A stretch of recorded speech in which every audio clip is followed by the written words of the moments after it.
Hello everyone, welcome, Tactical Lich here, and welcome back to another, oh shit, did I finish my lunch? Sorry, alright, cool, never mind. But yeah, welcome everyone to another Wednesday Faction Wars. This week we have quite a few signups and we are expecting some really fun action. Hope everyone's having a great week, and yeah.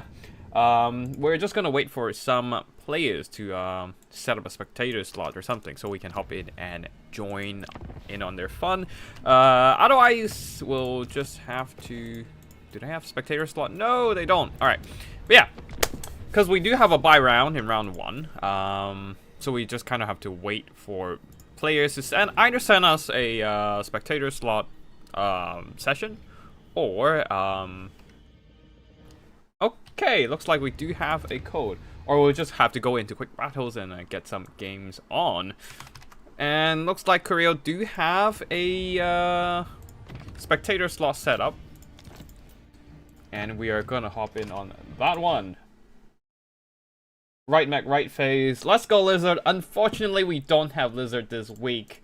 But if you want to see lizards, I do encourage you joining 20s yourself. Not only my 20, but also on Friday, Tequila Sensei's 20, and also his Tryhard 20 on Sunday also works. And yeah, we always have events all the time. So yeah, you gotta join in and get some lizardman representation yourself. Now, for what army builds here, we have Korea going as Greenskins and CHMO going with the Demons of Chaos. It's going to be an interesting battle here. Greenskins not having a whole lot of magic attacks normally, but they do have the Fist of Gork, so it might be an important idea to just bring some Fist of Gork to buff their units, or they don't have to go for Big Y, they can go Little Y as well with Vindictive Glare Spam. That can also work, but yeah, we shall see what happens here. The Greenskins army as a whole just doesn't have a whole lot of magic attack, so yeah, we'll see. It'll be interesting to see how the Greenskins handle this. Or alternatively, they can also bring in the Lure of Death with Fate of Buna, Spirit Leech, and the Aspect of Dread Knight, which also adds magic attack to the buffed unit. It's gonna be an interesting battle here. Demons of Chaos doesn't seem to be in a very strong positioning right now. Their units are quite squishy and demonic instability and all of that, and what used to make them really powerful, the Slaaneshi mobility, is no longer that strong. Plus, they also don't have that much of an improvement over the last DLC. Like, the only thing they got really are just the Pleasure Seekers, and that's it. And the Pleasure Seekers, while they are strong, if they get a devastating charge, that's a big if there, they are also very fragile and expensive, so it's not always a strong unit performing in battle. But yeah, it's been a while since I've seen any Demons of Chaos on the battlefield, so it's going to be an interesting situation, for sure.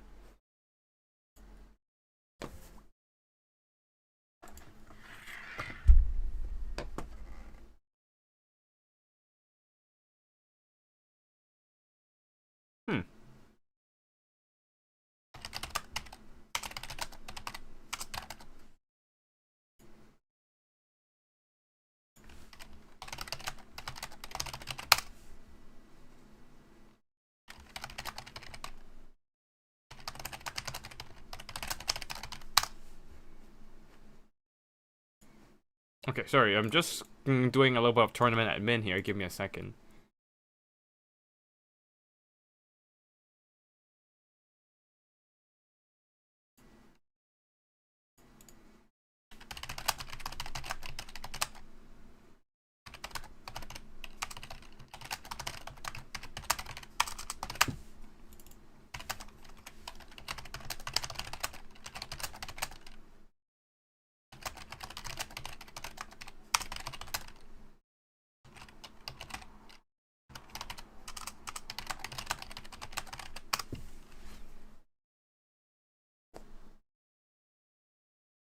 Okay. Yeah, one of the players seems to be missing in action right now, so yeah, it's just doing some tournament admin to make sure things can continue with the 20.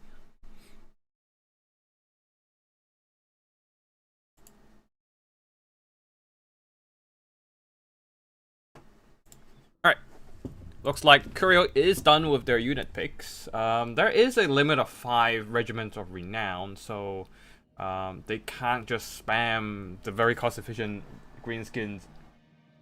Curio, I don't think we have lizardmen today. Unfortunately, we do not have lizards, which is why, if you want to see a specific faction, I strongly encourage you to hop in and join our battles. Of course, not everyone has the time to like play every Wednesday, so it's very like. You don't have to join if you're busy, but I strongly recommend you to join in to give your favorite faction a representation. Today I'm going Bretonia as well, so it's not exactly the most popular faction these days. Their roster has been stagnant for like 5 years or so at this point. So yeah, really needing CA to give them an update and bring them back up to speed here. All right. Looks like we are loading in.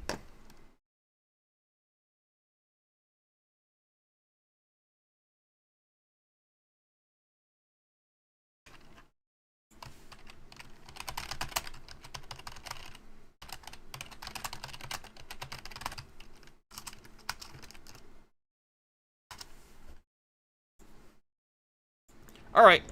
Looks like we're on the battlefield with 2 armies, Greenskins versus the Demons of Chaos, led by a Tinged Demon. For the Greenskins here, going with Grom the Paunch. Having the ability to self-regenerate does make him a lot more susceptible to stuff like... a lot less susceptible to stuff like Spirit Leech and Blue Fire. However, he does have Fire Weakness. Yeah, weakness to fire damage, 20%. So, Blue Fire will do more damage to him. But if he's forced to deal with stuff like Final Transmutation, he should be fine. But it looks like it's gonna be a blue and pink fire spam, very typical of Tinged Demons. For the rest of the army here, a front line of goblins mixed in with orc boys, backed up by a lot of missiles here. Goblin bolt throwers and orc air boys, one of them, the Ruglux armored orcs, no more airs, but just crossbow bolts.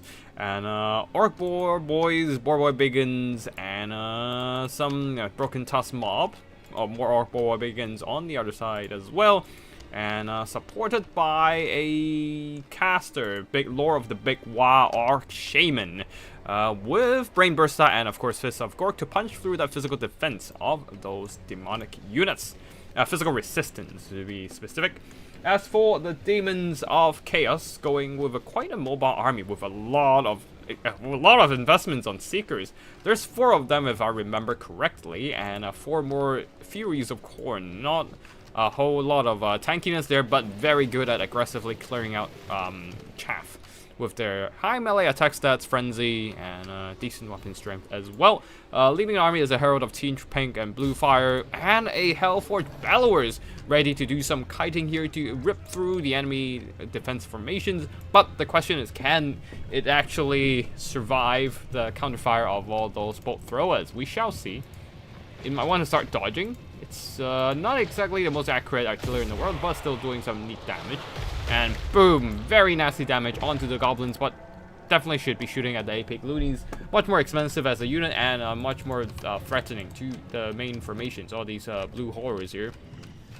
And immediately the Hellforged Bellowers is forced to pull back, being shot pretty hard by those bolt throwers. But looks like there is a Shrieking Skyray dropping its one of its bound Lamprey's Bite explosion, ripping through some of those air boys, not doing a whole lot of, can't really do that much damage to Ruglux armored orcs, so might as well just deal with the more fragile target.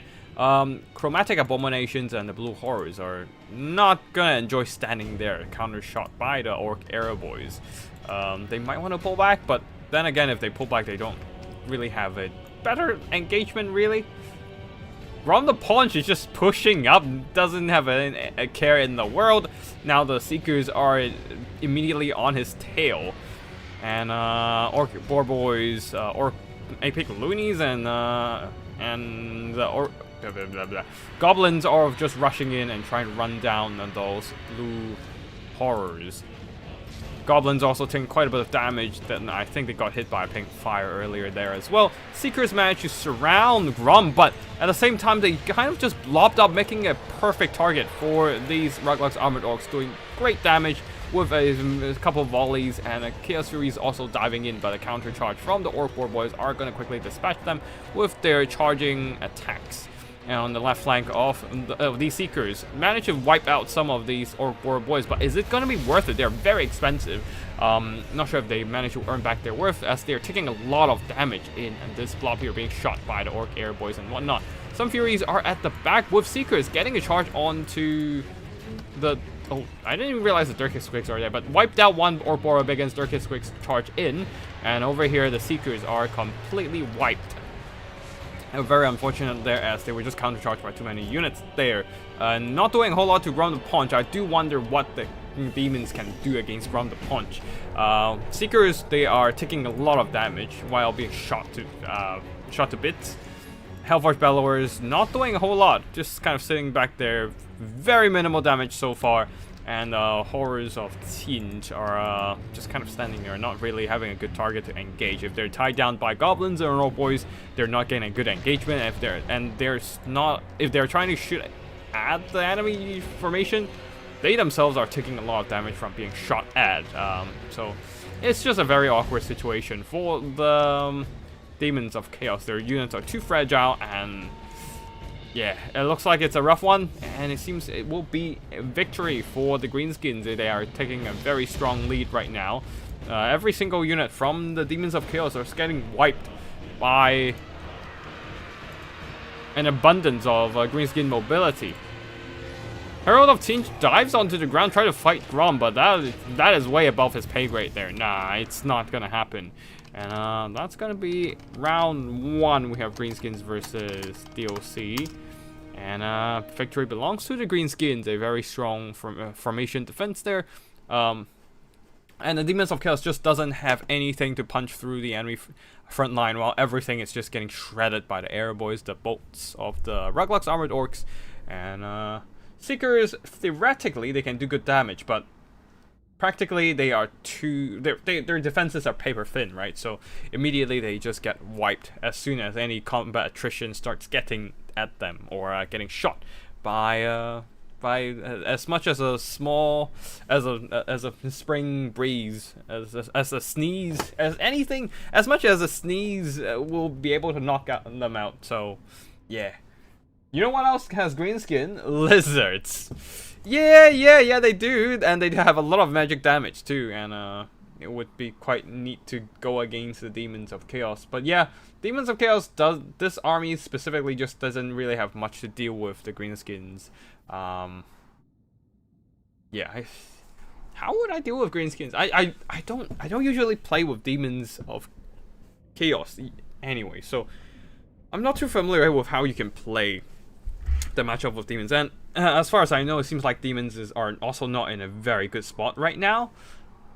And they might actually... And Greenskins is a very, very decent faction these days, with all the cheap and cheerful goblins... cheap and cheerful Dirkus Squicks and yeah, all these regiments of renown. And a lot of numbers and cheap and cost-effective missiles and whatnot. So, and their mobility fight decently. And yeah, the problem with playing with Slaanesh cavalry, especially like the Seekers, Heart Seekers, that sort of stuff, is they're expensive but super fragile. So you need to be really, really confident with your micro to use them, because as soon as you make a single mistake, your mistake will be you're definitely gonna feel your mistake with them.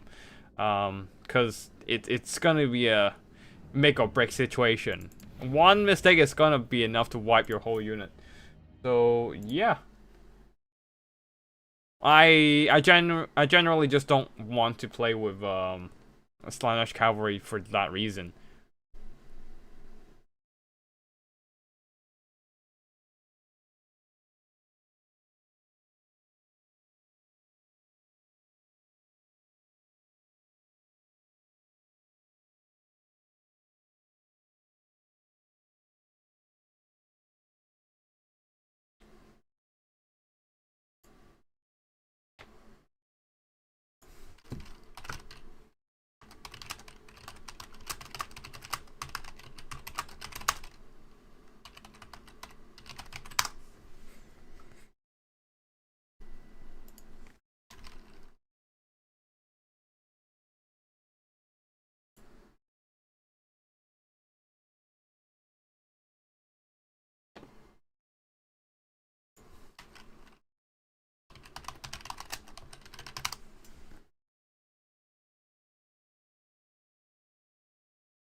Alright. Let's see, do we have round 1? Okay, round 1 is still going on. The battle we just saw was quite fast, so we might just chill for a bit more and maybe jump into a random rank battle and get some games going and see what happens.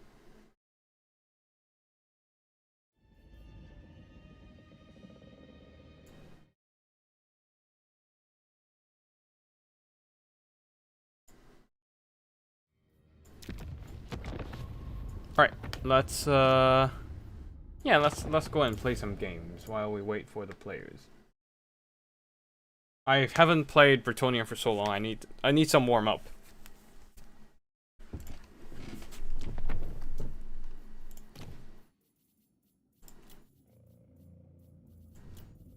But do we do Grail Cavalry at all, or should I just go Knights of the Lion-Hearted? Oh, they can all bring Blessing of the Lady. Anyways, I'm gonna lock in on Bretonnia. It's been a long while. Oh, looks like one other game is done. And just waiting on 2 more.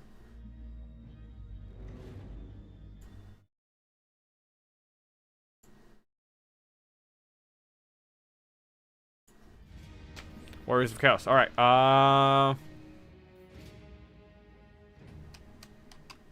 so, the only problem I would say is they might bring something with...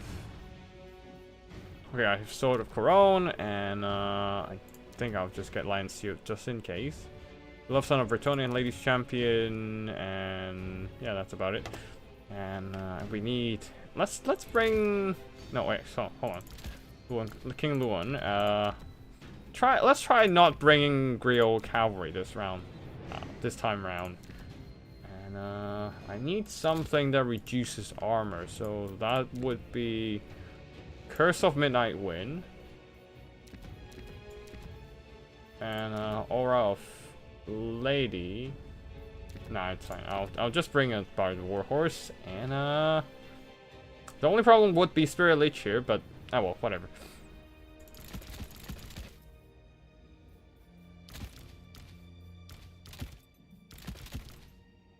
Okay,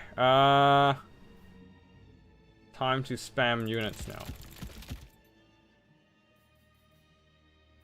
Knight Errant, and still have some money left over. Okay, that, and then we're out of, we just have way too much space at this point. Then, all right, cool. We can bring one more. Okay, let's do Wind Blast. All right, cool, done. Let it rain.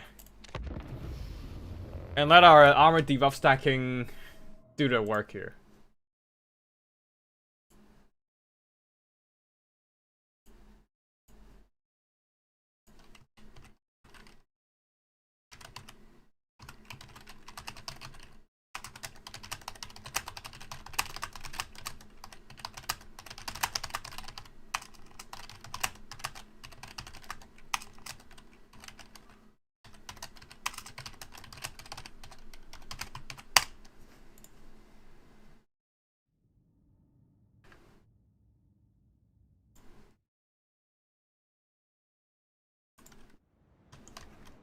Alright, cool.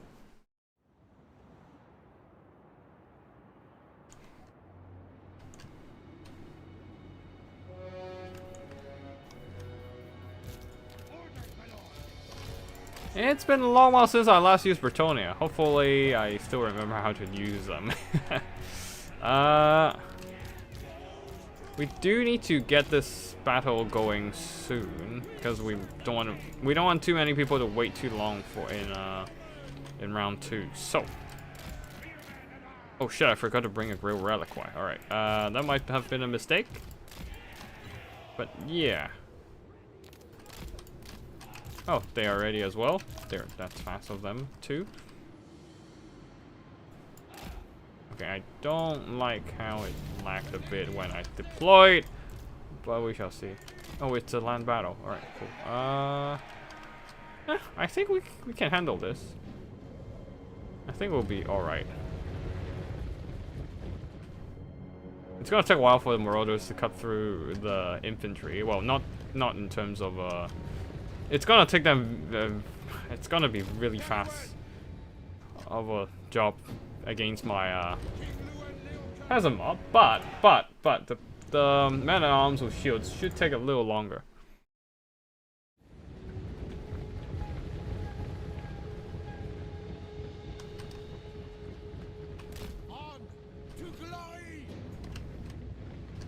I think we should be fine. Chosen with halberds? Bro, why are you doing this? Okay, I wasn't preparing for that. That's gonna be a problem. Oh wait, hold on. What are you doing? What are you doing? What are you doing?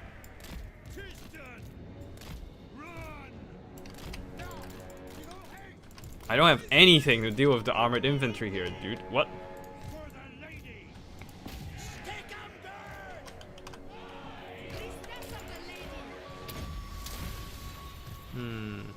Alright, let's jump them and drop in a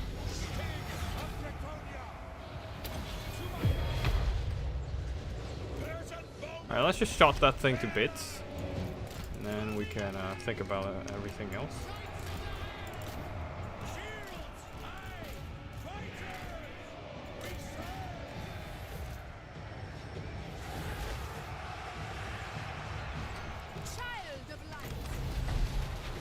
I think there's a windstruck effect too. I forgot how effective it might be. But let's just send our cavalry in and stomp them a bit. Yeah, we need to send in some oh, cavalry. Alright, cool. Let's just jump them. Fate of Buna them. These are knights. These are regular knights, they'll be fine. Like, losing them is not the end of the world for me. And we'll just let the chosen sit there for a bit here if they're not too busy with fighting our stuff.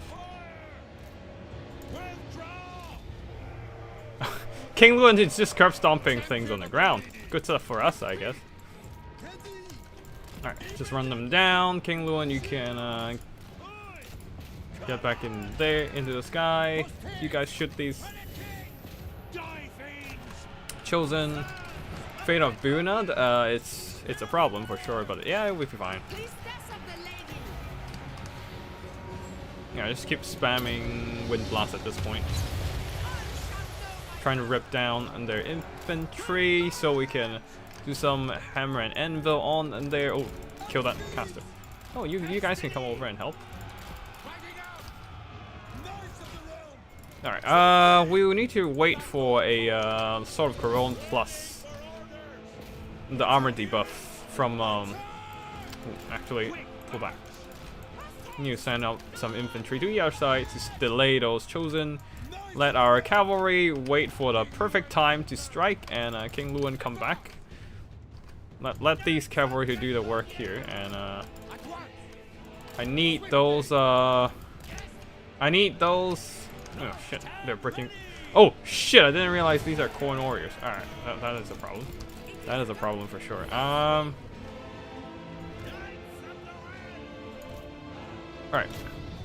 Sword of Corone still needs some time.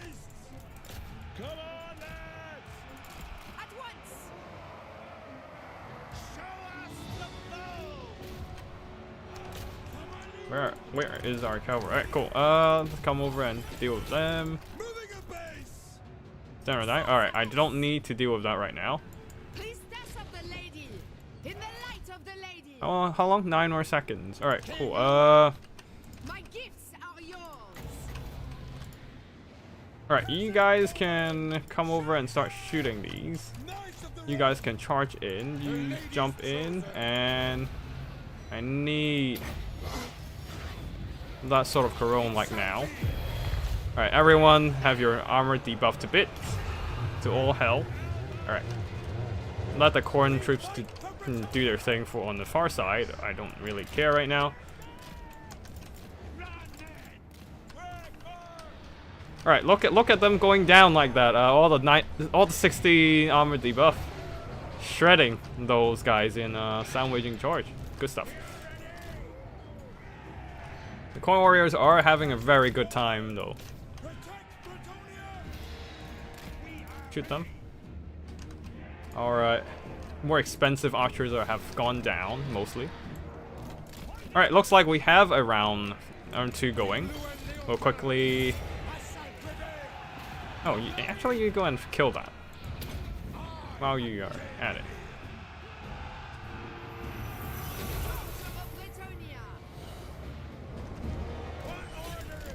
That 60 armor debuff is no joke, man. No joke at all. Alright. Pull back. Hammer anvil a bit. Alright, you can go and chase down that Chaos Caster. We have enough infantry here to help.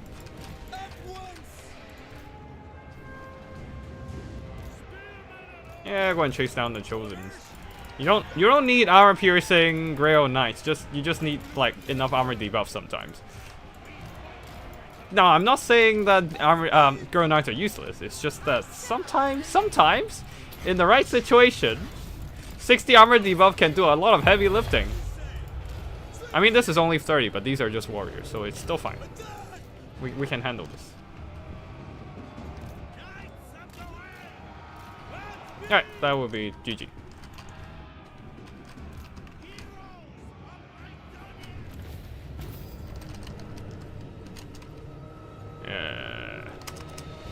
Round 0 it is. Alright, we should go and find our opponent now.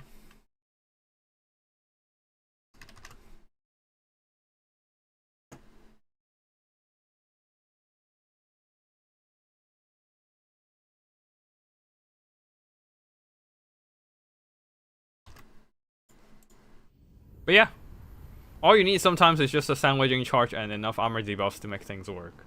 Alright, cool. I mean, that was just a random person on the rank ladder, so it's not really like any exciting battle, just some warm up in like theory crafting and stuff. Nothing too crazy.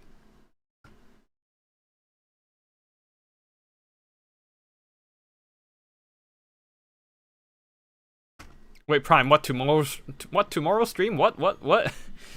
Alright, wait, we're fighting Warriors of Chaos again. Wait, can I bring the same army?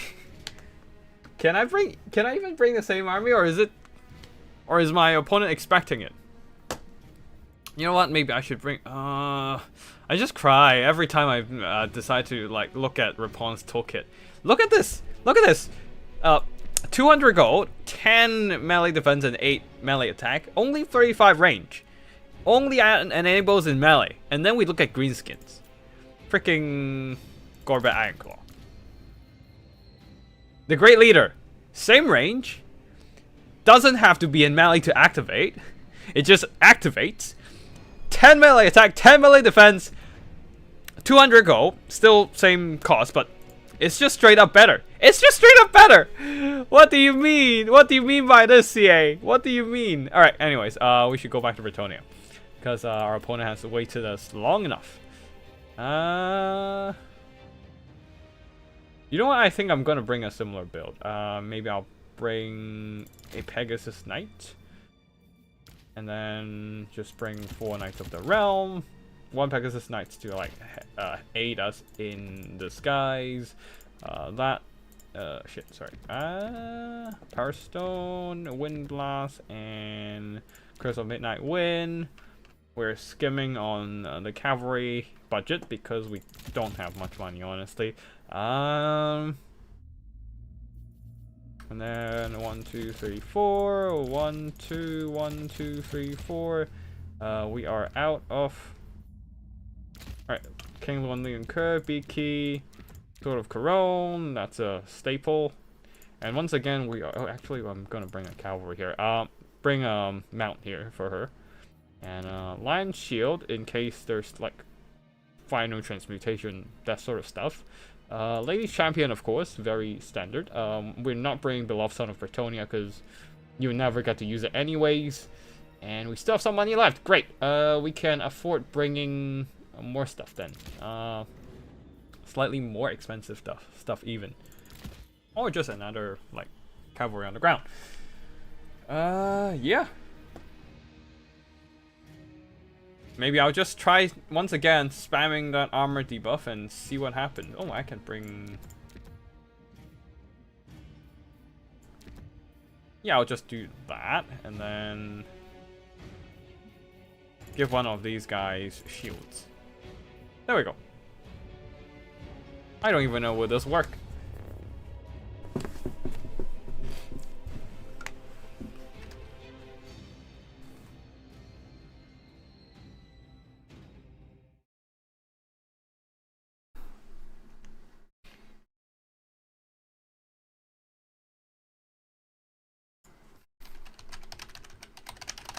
Looks like Milky Way wasn't able to show up, but we have somebody else jumping in to replace them. So yeah, battles proceeding as usual.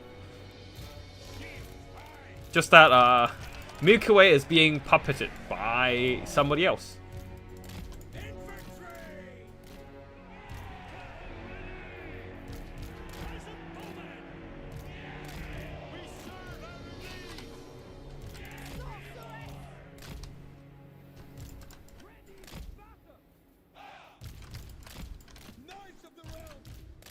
Alright, King Luan and some Pegasus Knights in the skies, and we'll do a similar formation here.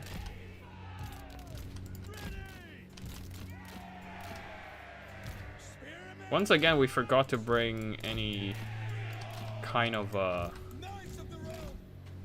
real reliquary, so that might be a bit of a problem.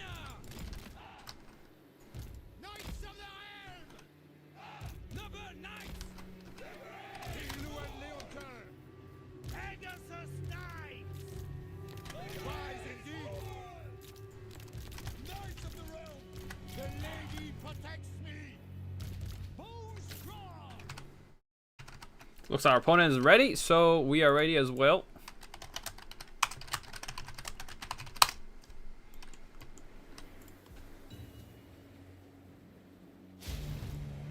Ooh, that's a... Oh, that's a heavy armored front line. I'm not ready to deal with this. All right, let's see what we can do here. Let's pull back a bit. We might just have to do an alpha strike on some of their units. Oh, they have a Tormentor Sword. That might be a problem.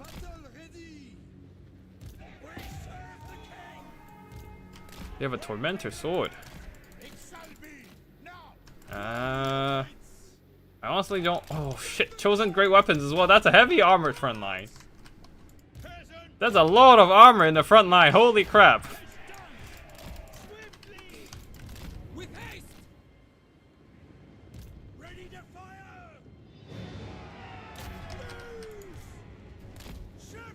Alright, peasants, you need to do your work here. Buy me some time.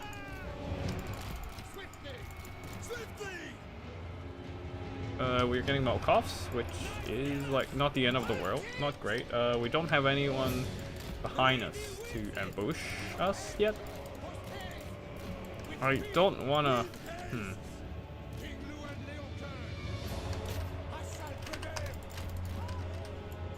Okay. We jump on the ground, prepare to unleash those debuffs.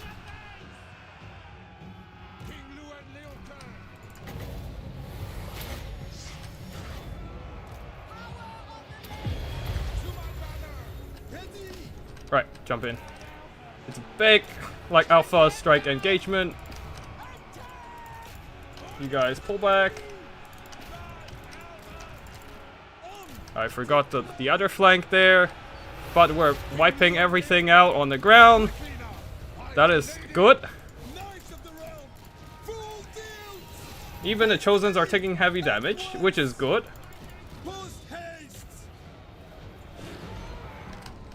Pegasus Knights, can you pull back a bit?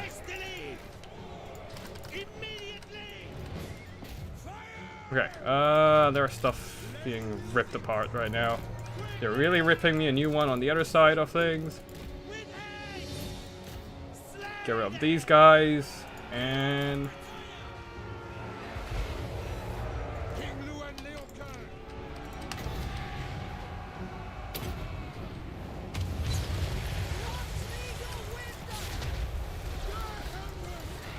alright, go and fight those guys there. You guys go and surround that. You guys pull back a bit. Oh fuck, I wasn't... summon is a rage! Alright, we tried really hard to give them like a proper like surround and alpha strike. That still wasn't enough, unfortunately.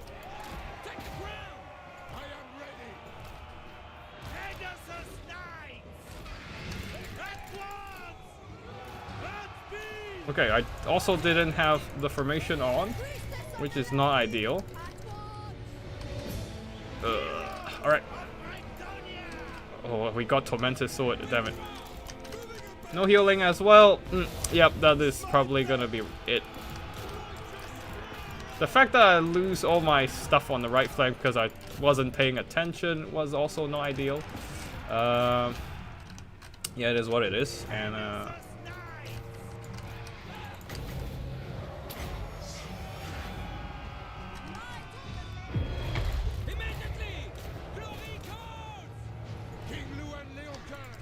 I managed to kill a bunch of stuff. It's just unfortunately not quite enough.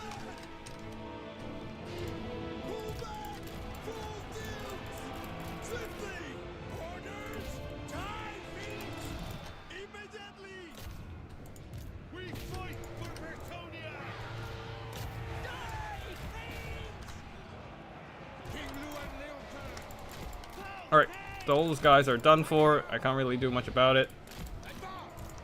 Lady, get the hell out of there.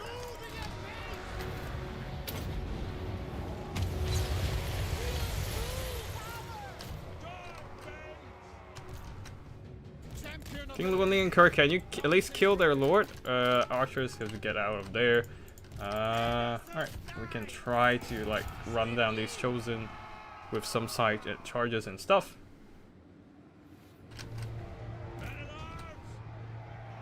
Like, is it completely over? Probably not. We still have a very healthy King Luan, which is a very important thing. But we're also not in exactly in a great spot either.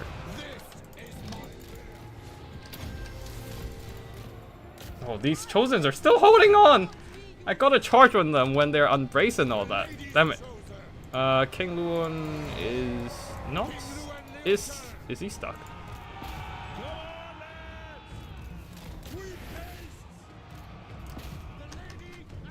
Okay, these guys are... The Chosens are dead. The Chosens over there are dead, which is good, I guess. But yeah, these are not ideal. Alright, let's come back here and fight those Dragon Ogres. And these infantry. These Chosens are gonna be a pain in the ass to deal with. I don't have a lot of good answers for that. Like, Dragon Ogres, I can probably try and fight them with King Luan, but Dragon Ogres, that's a whole different situation here.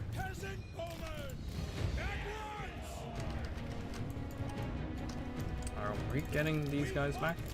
Okay, we have some units back, which is good news, I guess.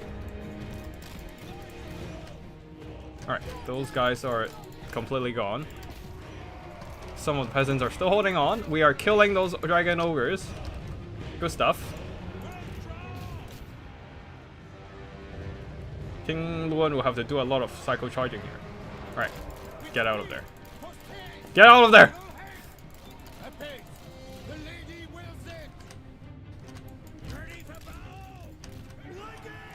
Alright, you guys don't do that. Don't do that. Don't do that. Stay the hell away from there.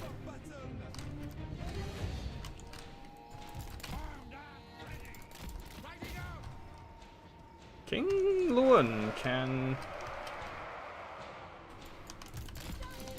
Oh, actually, I totally forgot to capture the point there. Get our units all the way to the other side of the battlefield, while we have the cavalry to capture the points and stuff. These archers are gone, because they're all the way on the white line. Getting Malkovs, which is fine. I did not bring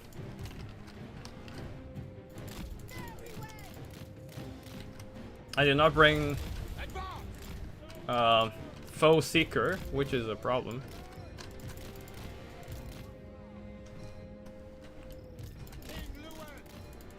Alright, we can go and kill the Summoner with Rage then. King Luan can do it. I believe in him. Right, can we... Yeah, that's a very minimal damage.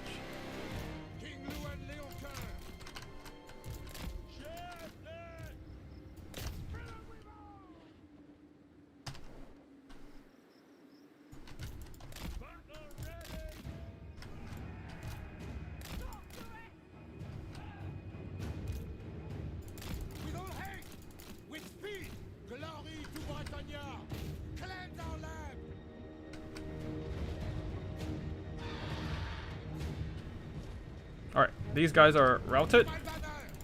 We can keep routing them.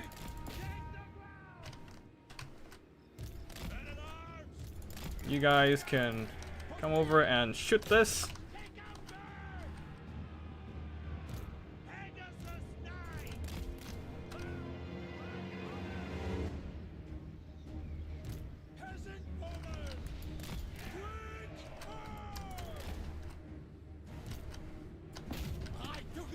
Alright. Can I catch these? Of course, there is the Tormentor Sword. There we go. And get the infantry over.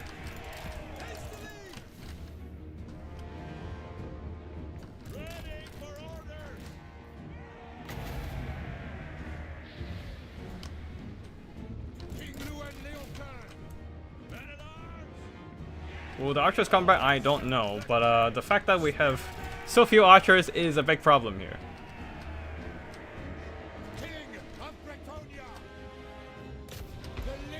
And the Malkovs are a pain in the ass.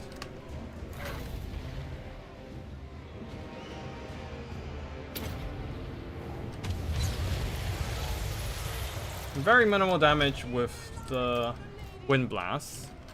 Not ideal.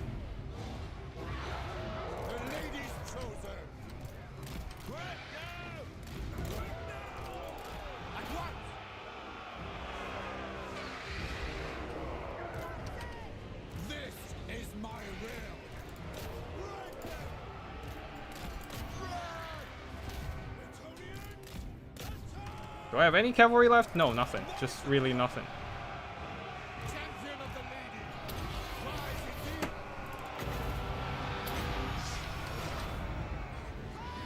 And I can do these wind blasts with some more damage now.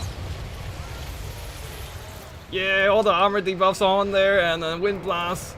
King Luan is lowering in leadership though. That is a problem. King Luan, your leadership! Hold! You just need to hold! I need you to hold! There's so much work being done here.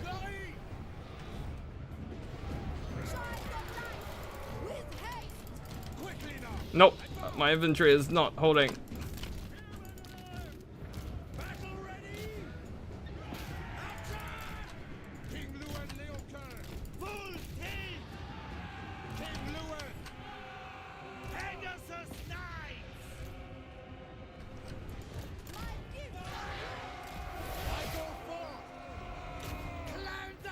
Of course there's the Tormentor Sword there.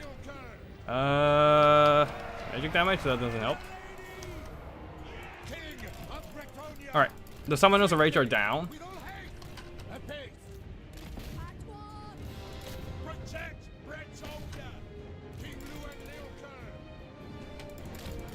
Pegasus Knights are done for. Now we just need to pick off these guys one after the other. The Chaos Sorcerer Lord, very slippery. But I reckon we can probably route things off with terrors and stuff. Yeah. Of course they're gonna shatter right there when we are about to win the engagement.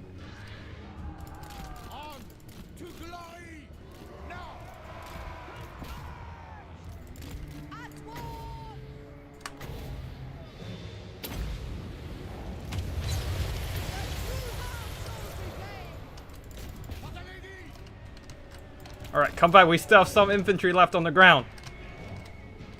You can do this.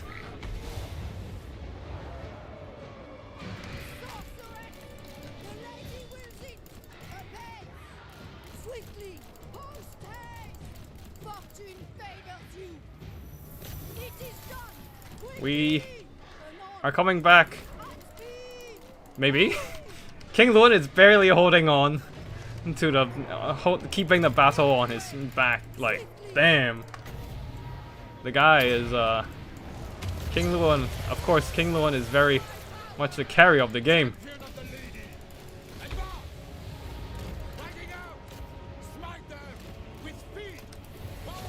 Of course, there's the Tormentor Sword again.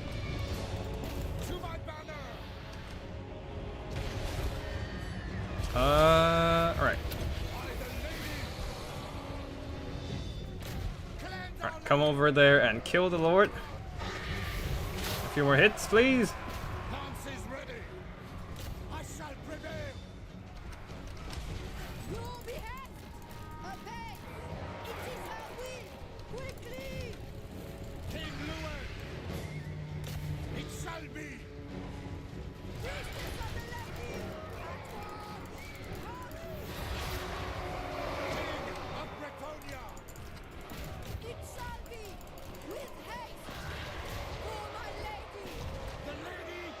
The problem is I can't catch this guy. Ugh. Managed to catch him once. Do I have any magic left? Nothing. I've got nothing left. Come on. I just need to kill the Sorcerer Lord. Of course he's gonna go alright. Alright, cool. Never mind. I'll just sit there and fight. Let them come. King Luan is out of regen, so there's only downhill for me in terms of that balance of power.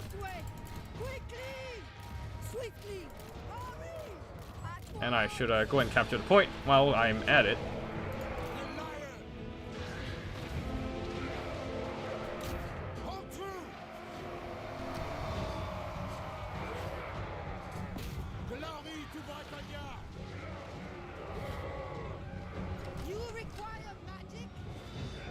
And one unit routed, the others are still holding on. These Chaos Warriors are a pain in the ass.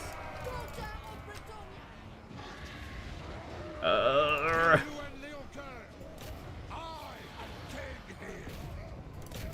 okay, cool.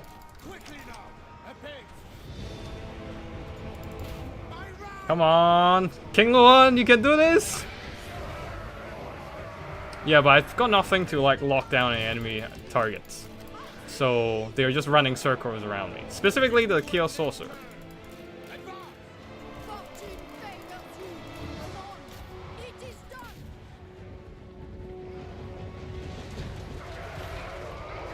Can I get some more units routed?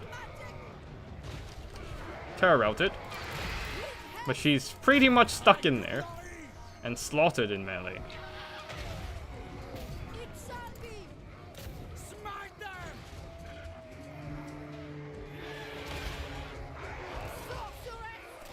Come on, get out of there! Alright.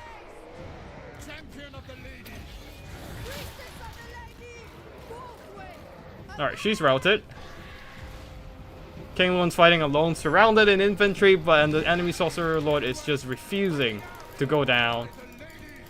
I can't really get her back either.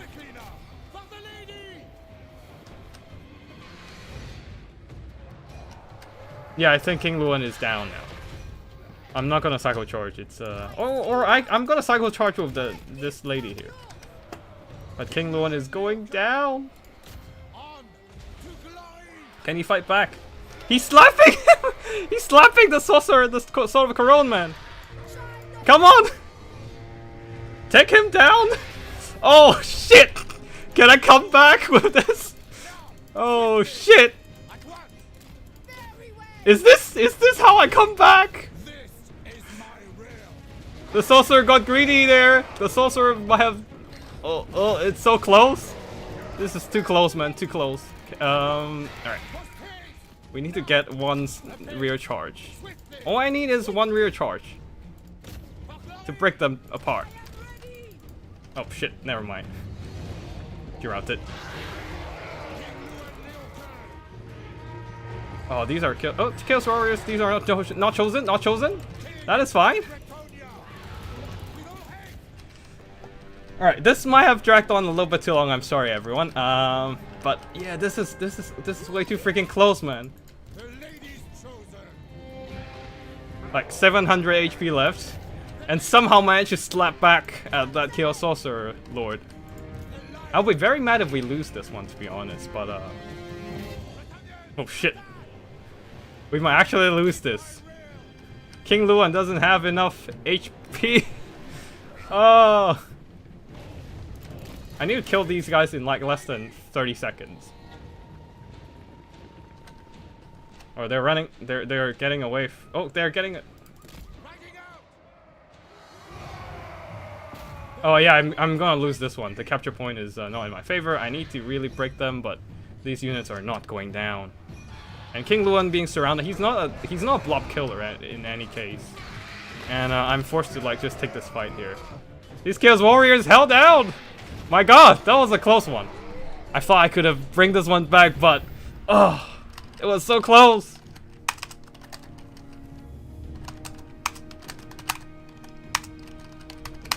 Very nicely done by my opponent there, keeping the Chaos Sorcerer Lord at arm's length. Just avoiding the grasp of King Luan and Biki into the very late game. The only downfall is really just at the end there, trying to get that finishing blow onto King Luan, but King Luan, being the Chad he is, just counter-slapped and punched down that Chaos Sorcerer Lord. Wait, victory? Victory?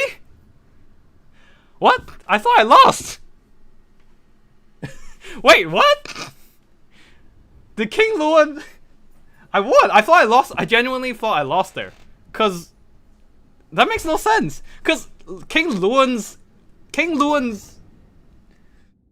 I swear King Luan's, like, leadership is flashing white. Or maybe they just tear routed in the very last second? What the fuck? I thought I lost! Oh shit! Oh, that was a close game. What a close game. The Great Weapon Warriors and Chosens really did their job there. I just didn't have what it takes to like take them out efficiently, especially the right flank. I essentially gave up on them and letting them get charged by a bunch of Dragon Ogres and Chaos Warriors. I did get a really good engagement on the left flank at the beginning there.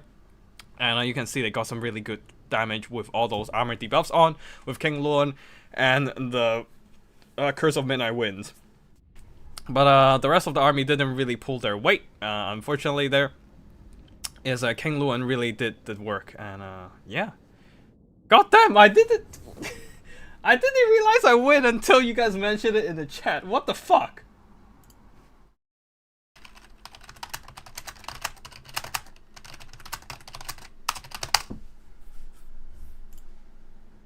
I thought I lost that because King Luan's leadership was flashing white.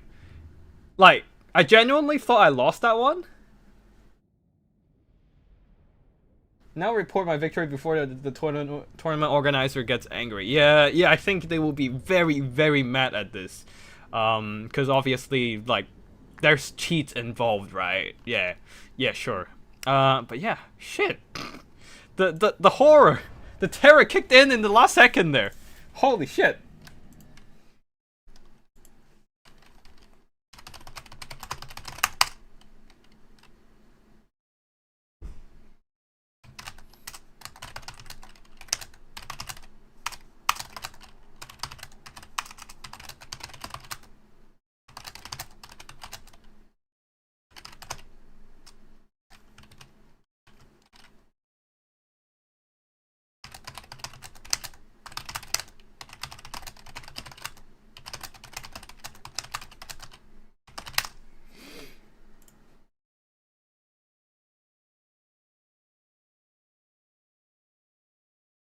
Alright, next up we are fighting race. We are fighting against Wood Elves, so theoretically we have a slight advantage here, unless they're going to go tree blob and I won't have an advantage.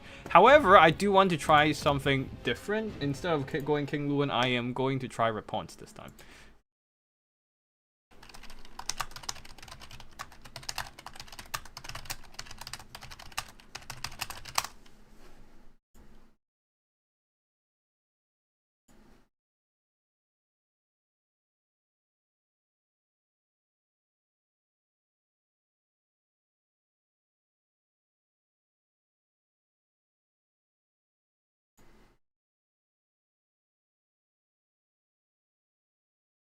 Incas just stop talking. Honestly, understandable. If we switch plays, I would be mad as well. So, yeah, I'll go Repons to repent for my sins in the next battle.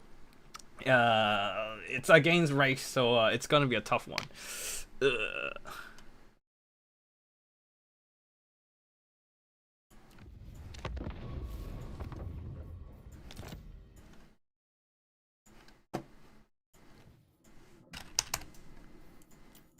Very wide and open map. Let me just go.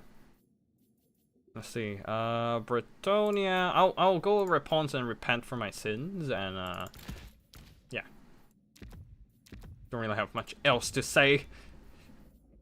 Sword of Leones and Elo of Maidenly Wrath. That's the main reason you want to bring her, because of the blinded effect debuff. The problem is she doesn't have a demogryph mount, so or a hippogriff mount, so yeah.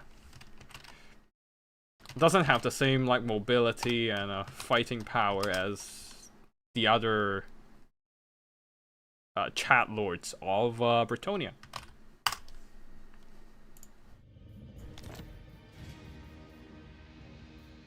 And we're going against Wood Elves this time, so I might actually try the Green Knight. Dolores Blade, we have a... So this is like a tree killing combo. No, what is... Why would you want to go Repons and not bring Henri Le Massif, right? So yeah, we'll do that. Blessing of the Lady, Guardian to keep Repons tanky, and then another... Damsel, this time I need a lot of life.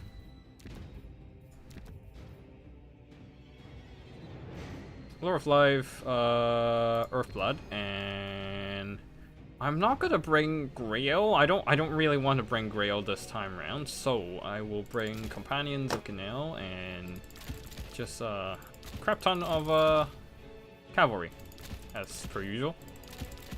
I'm not gonna bring flyers this time though, and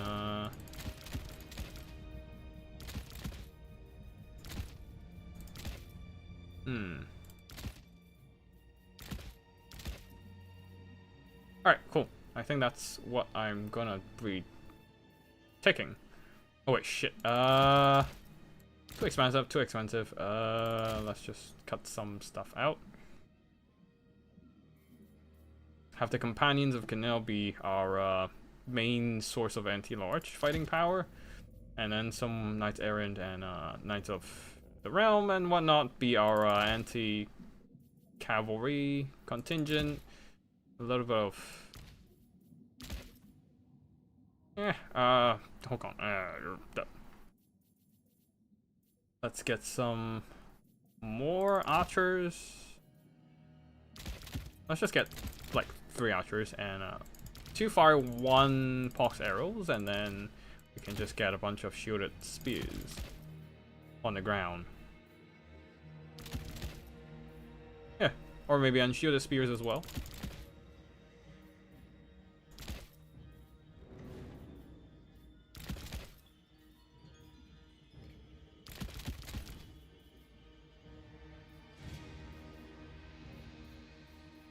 We have a quite expensive core of cavalry. I don't know if that's gonna be too much here. All right, we're skipping. We're cutting one of the archers, and then maybe bringing in a little bit more.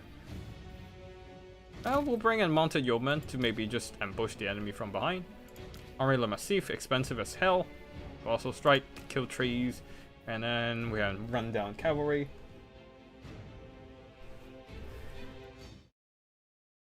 Alright, I don't even know if this is gonna work here, but we're just gonna go with a Repons and Henri combo.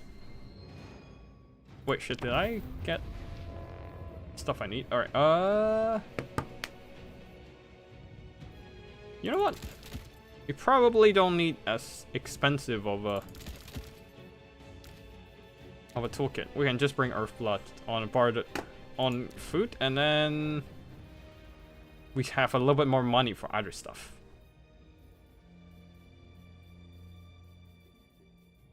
Such as another shielded man-at-arms. Alright, there we go. Just try not to die. Try not to die too fast in front of dryads.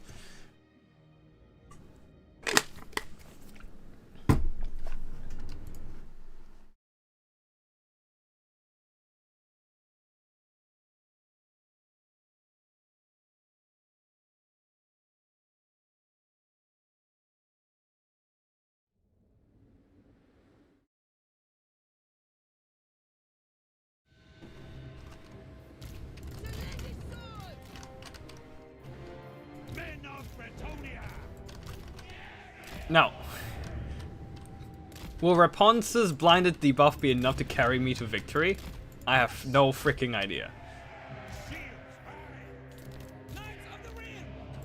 I just hope my cavalry can be enough here.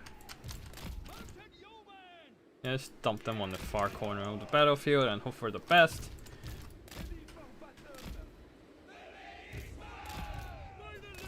They are the Wood Elves, so they don't really have Burning Head. We can kind of get a tighter formation without too much problem, and yeah, just do that.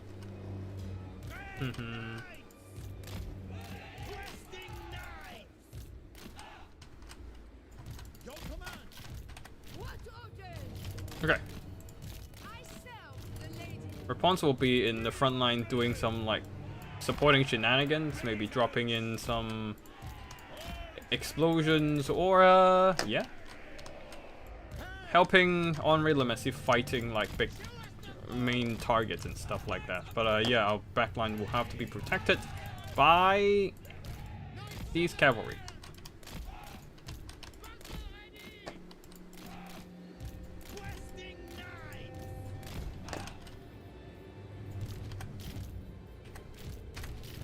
Army and these two should stick together, and that we have be my caster. There's a third, kind of like. All right, I think that is it.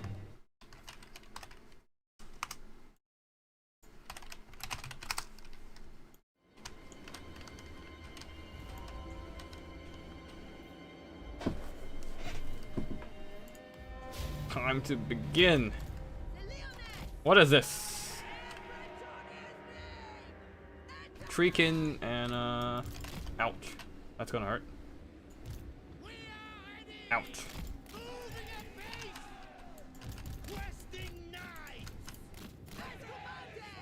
Oh, they aim at my Knights of Lion-Hearted, not the companions for Canal. Interesting. I wonder why. It's definitely better to just hit the companions, I would say, but alright, let's push up. I feel like this is way too small of an army. I wonder where are all his value at.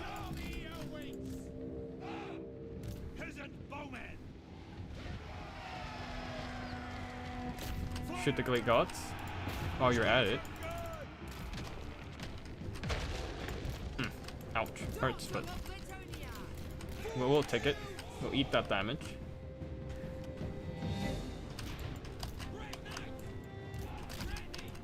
Get those knights in position while our peasants are just eating a bunch of arrows to the face.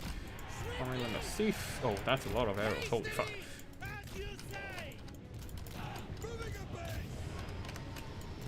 Did all the money went into the trees?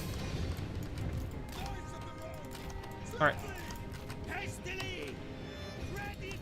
Our archers are down. Not ideal, but okay, one archer's down. These guys can eat some damage and distract them.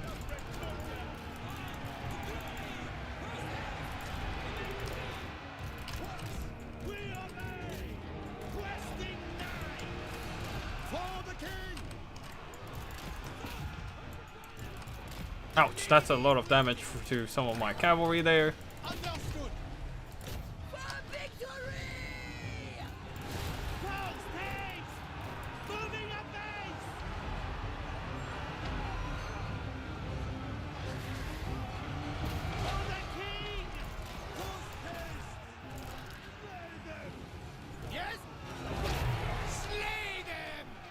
What are my... Oh, they're there. Okay, that's not ideal. Pull them out.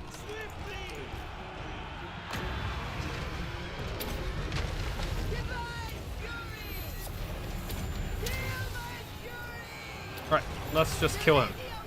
Can you kill him? Alright, pull them back while they're busy. These guys can stay at the back there. We can probably try and slap those,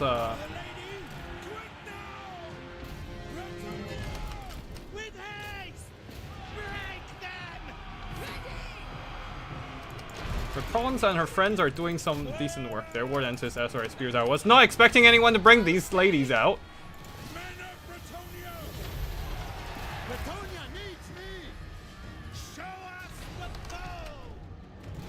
Now the peasants hang out with the ladies there, have a good, nice date or something.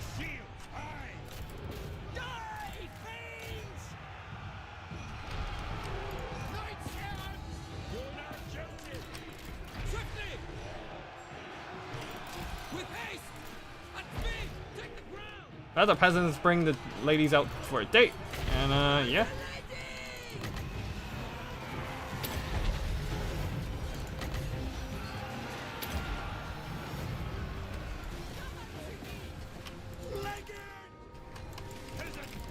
Oh, you guys are back. I didn't even realize. All right.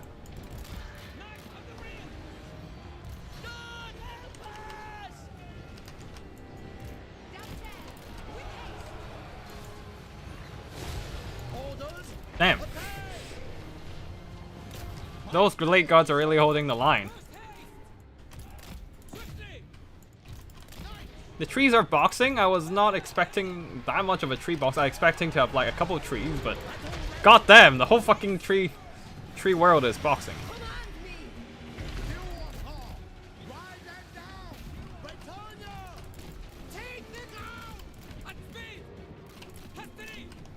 Too many trees, damn it.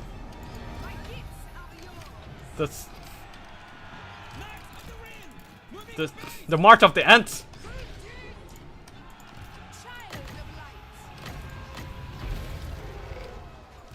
I probably should have brought a regrowth. What do you mean I can't heal these guys? Okay. See if we can get some healing out. Oh shit. Race did a really nice job in holding back my units. And Rapons is just not getting any work done there.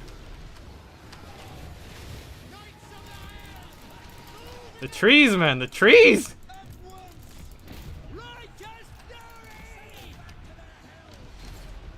They're just a giant roadblock keeping everything stuck behind them.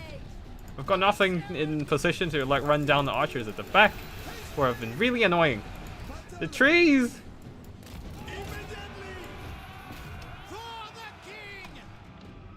Alright, archers, you are done for.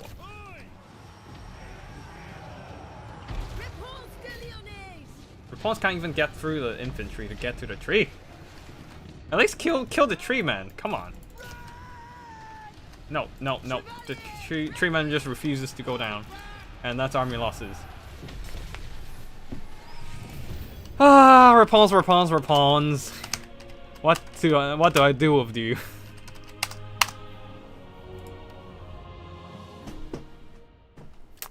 Yeah, Repons and army 2-on-1 against a tree man, still couldn't kill him. Oh, and only 600, not even 700 gold worth of damage value. Damn it, cry. But yeah, very nicely done by my opponent there with a rather strong defensive box. I was not expecting that many trees, and I was definitely not expecting the Azure Spear, but that was a very logical choice, to be honest. Very good counter against Bretonnian cavalry, having excellent melee stats, armor piercing, and anti-large. If anything, I probably should have brought a trebuchet. That probably would have made things a lot better in my favor. Because these units are just really struggle to get through the trees, the spears, the armor-piercing spears, to be exact, and to get to the archers, who have been just really annoying. Starfire shafts, hackbane tips, chipping away at my units. Yeah, I definitely should have brought a trebuchet. They just really struggled to get into the right engagements, and they were just getting dragged down. Very nicely done by Race there, using quite a few unexpected units there, and that explains why the spears killed my stuff so fast as well. Other than the War Dances, Ezra Spears, I thought these are the Windhawk Guardians or something like that. Oh wait, they do have the Windhawk Guardians. I thought they have only spears. I didn't realize that was the Wardens of Sithral in the fray. Yeah, very elite box of Wood Elves, but a very legit tactic if anything. Keeping my cavalry at bay with a wall of spears and trees, and shooting everything that tries to get close as well. Very nicely done by Race, and I will accept my defeat. Ugh, Rapun's just not doing enough. Like, she was stuck and chopping away at the treeman for like the whole battle, just not even earning back her own worth. It's so sad to play as Rapun's. Oh well. All right. GG to my opponent. Very well played by Race there, and we are proceeding. We're not yet into the next round yet. We still have one more battle between Incause and Ward Beater.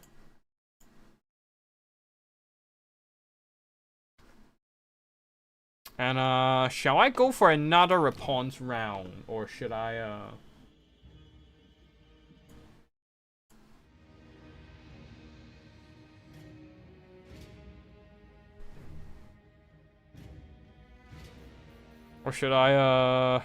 get another? Ooh, actually we have. Oh, wait, no. I think the battle between Incause and Ward Beater are probably close to the end. So if we start a replay now, we probably can't go through everything before the round ends. So yeah, we're gonna wait a bit. I'm gonna get some water first.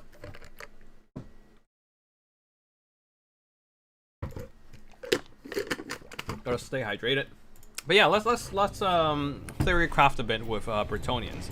Because Bretonnians, their roster has been stuck at the same position for a really long while. And basically throughout the whole of Warhammer 3, there were just not a lot of stat changes in terms of balancing. The whole roster has pretty much stayed the same. In Warhammer 2, at least they have Albrecht, they had the Green Knight. Oh wait, Green Knight came Green Knight came at the end of Warhammer 1, so yeah, that doesn't really matter. But yeah, after they got their, like, I guess in game 2 at least they have Gotrek and Felix, but that's about it. They didn't really have much throughout the whole. Yeah, they didn't really have much throughout the whole game 2, but at least there is like some changes, and also the constant stat rebalancing is really nice to shake up the meta. But for Bretonnia as a whole, they just haven't had anything new over in game 3. And especially, there's just not a whole lot of stat changes either. So they've been pretty much playing the same way as ever. So yeah. Oh wait, no, they did shake things up a bit with the Grail Cavalry. Wait, no, that was more like a game 2 thing, right? So yeah, I don't really see a lot of. Yeah, they've been playing much the same. So it's really hard to find new styles to play with them and mess around with the faction, honestly. Like the debuff spam with King Luan and the Curse of Midnight Wind was more like a game 1 tack that I kind of just dig out again. But yeah, it's just not a whole lot of ways to play Bretonnia this in game 3. Can we juice them up to superhero stats or something? Pan's Impenetrable Pelt, Wizen's Wild Form, and let's just put this on a normal Lord of Beast. Wild Heart, Barlet War Horse, Pan's Impenetrable Pelt, Wizen's Wild Form. That should give them a good stat boost. And stack it with Outbreak or Repons. That might help with like the additional stat modifiers. For Outbreak, that would be the the Braid of Bordeloo for the bonus versus large, or Repons would give different stats. Or the Lord doesn't give anything interesting. It's just fucking staying around. I hope that doesn't work Looks like we are in round 4 now, though, and our opponent has showed up. It is CH Ammo with Demons of Chaos. Alright, looks like we are gonna have to fight some demons here.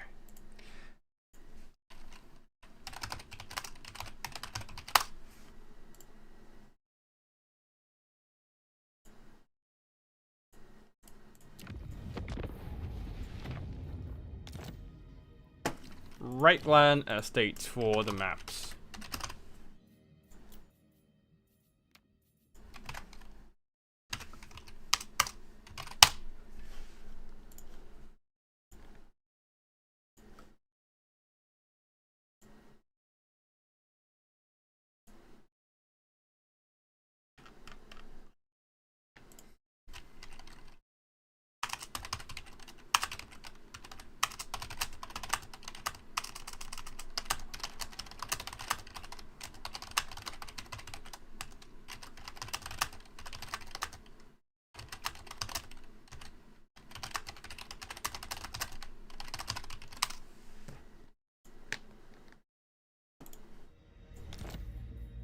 Alright, we are playing as Bretonia. Let's find a different color scheme.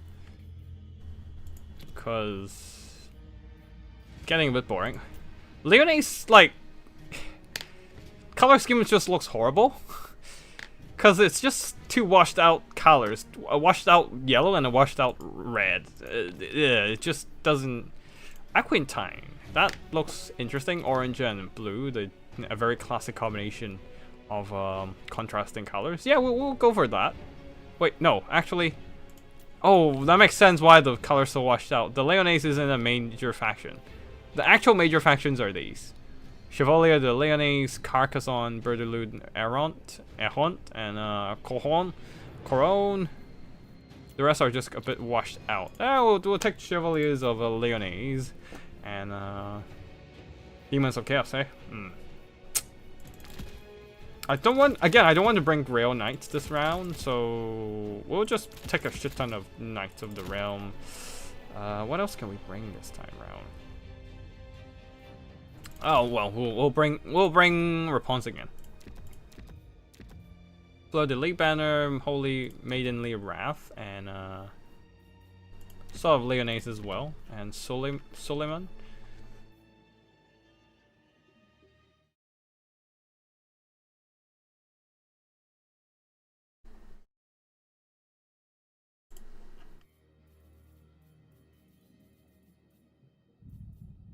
Okay, we're fighting magical units, so we need to get some magical damage.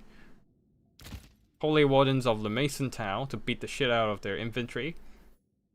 And a couple more Battle Pilgrims. They're kind of shit, but they're kind of our best infantry as well. Well, we don't really have much choice here. And I'm not bringing the Green Knight, so let's just bring... Henri Le Massif, not on a Hippogriff, but on horseback.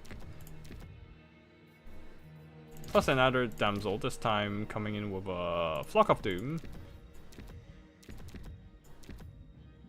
That, and what else? Flock of Doom.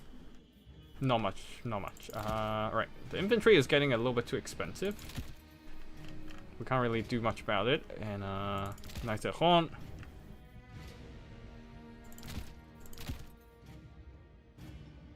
We'll just try to spam cavalry and to counteract possible light cav from the Demons of Chaos. Actually, we'll just cut down to one Holy Wardens of the Mason Town. It's not worth it to bring so many of those.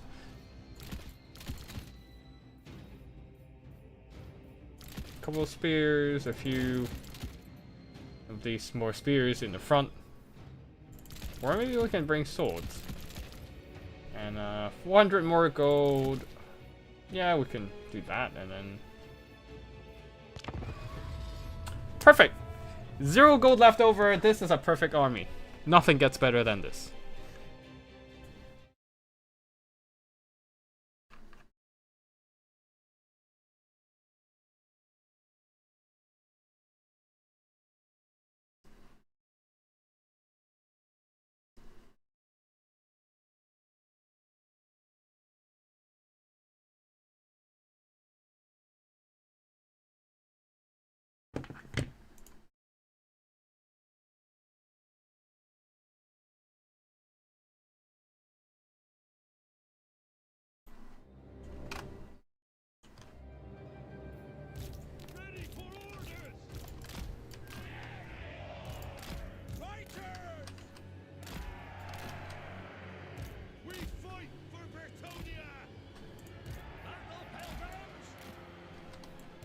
Okay, we do that. And then some infantry at the back there. Actually, the Holy Ones can just sit at the back as like a reserve unit to countercharge whichever whichever unit that is worth fighting. And then we can have them sitting in the middle of, yeah, we can even just jump onto possible Furies and stuff. Alright, cool. We've got that. The Knights of Lionhearted will be our main counter cavalry force due to their strong anti-large and magic damage. Do they have... Oh, they don't have the Blasting of the Lady. We have Flock of Doom to drain enemies down. Alright, cool. We're kind of done here. And just dump some units at the trees. Hope the enemy doesn't notice, and then we can sneak onto their back. Or something like that. To that effect. Yeah, they're hidden. Cool. Alright, ready when our opponent is. So, yeah, ready when you are.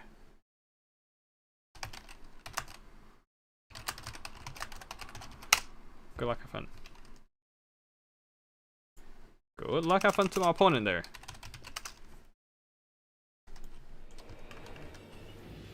Ooh, right.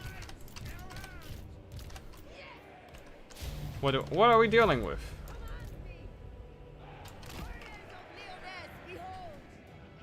Exalted Flamers? And oh shit, that is a tanky formation. Oh sh. Right,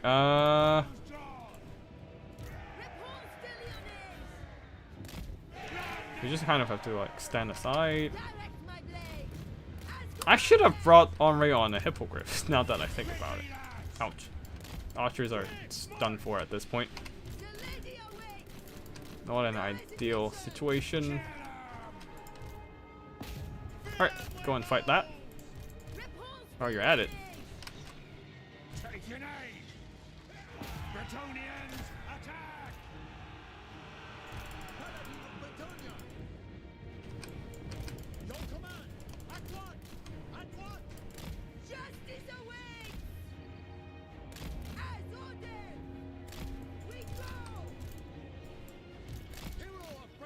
Alright, get those units out there. There's some units to the front, and then... Right, and you can... Oh, ouch, that's gonna hurt, that's gonna hurt. That's ouch, ow, ow, ow, ow, ow.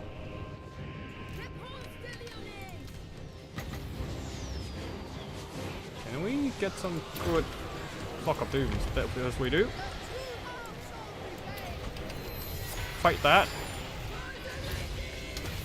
Wait, why did I brought... I shouldn't have brought physical resistance stuff here.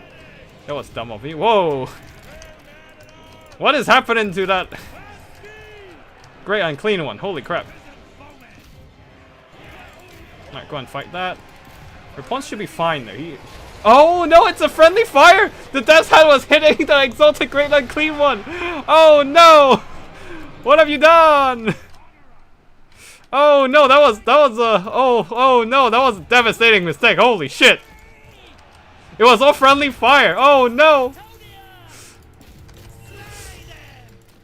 I was wondering why is the freaking exalted great unclean one dying so fast? It was all because of the friendly Death's Head. Oh god, what happened? What have they done? All right, charge that while you're at it.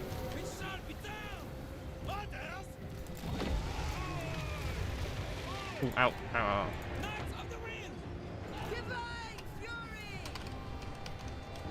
Oh, Henri is getting terrified. Ow. That is awkward.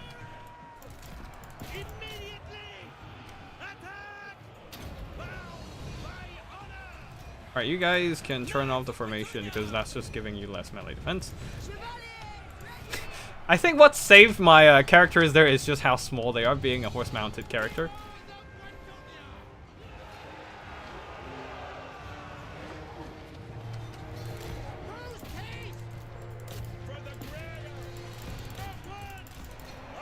Alright, not yet, not yet.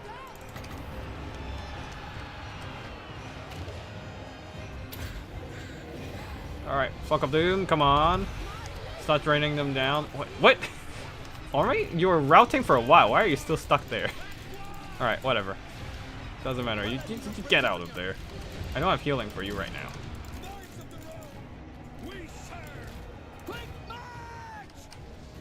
Oh shit. That was not ideal.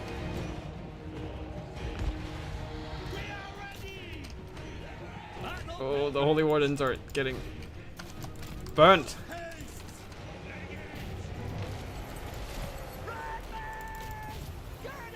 I need them to get in there. Why did I get Guardian? Guardian is useless against the demons. That made no sense.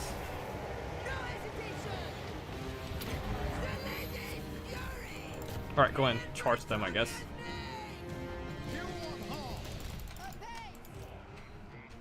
What do you mean? Heroes of Macedonia! With haste! These guys are still holding on there. Yeah, let's just come on over there, that side, and jump them. That's a lot of fire damage. Holy Wardens are... Oh shit! They didn't even get much done. They were just getting burned by the Exalted Flamer. Holy crap. We need to kill that. We need to kill it. We really need to kill it. But our Fons is just stuck on a bunch of like chaff.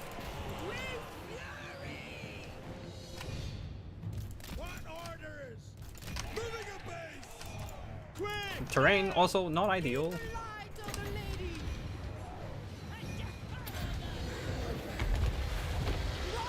Draining, good. Draining a bunch of stuff. Good stuff. Alright, at least that is down.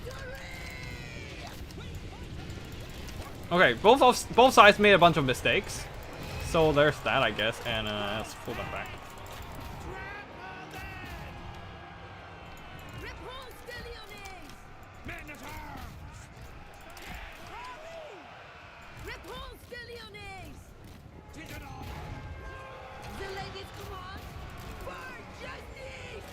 Okay, I think we can get an angle on the Great Unclean One with our buff. Alright, and he fucking gets back into the blob. That's annoying. Festering Stooges, they're just there. Alright, can we get... We still have a little bit of effect left. Get a couple more hits in there, please. And she's stuck. And she's stuck. Alright, that is a pain of being repulsed to mayonnaise. Doesn't get a good angle on anything. I think we got really lucky there because of the early friendly fire. If not because of that, we would have been done for at this point. Wait, he's still... Oh, Fleshy Abundance. Keeping this dude alive there. We also don't have archers left.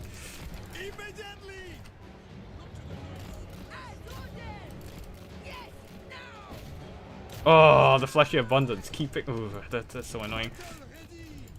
Pain of, And Rapunzel is probably gonna go down because I sent him in like that. Okay, there is a little bit of an angle I can sneak out.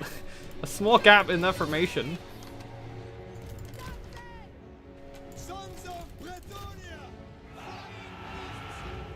Balance of power is not in my favor due to all the Nurgle healing. I don't have any healing. Yeah, this is not ideal. The Damsel of Beast is getting a lot of value, but oh god, that freaking... I still have some Holy Wardens of the Mason Town. They're there. Oh right, yeah, the Mortis Engine effect, that is gonna be a pain in the ass.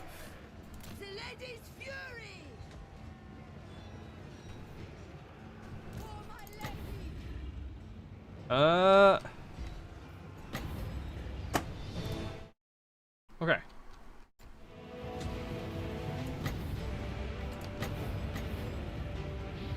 No, I can't get a... Can I get an overcast? No, I can't get an overcast. 33... 31, so... No, I just have to cast normal one.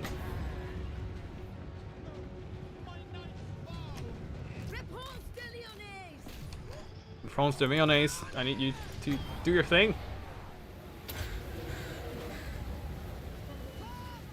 Is that a bunch of healing or something? Mounted yeoman! At once! Knights of the Iron! Retreat! Wait, how did I hit these? Oh, because there are a few models still in there. Okay. Doesn't make sense, but doesn't have to, I guess. I am prepared. At your day.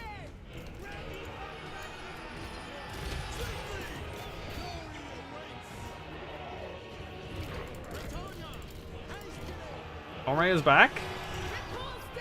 Got some cavalry in there, but Rapunzel is not having a good time. She routed. My units are not having a good time either. Oh. The Exalted Plague Bearer Blob. They're just holding. I was so close to killing the Great Exalted Great Unclean one, but the Fleshy Abundance. The Nurgle heals.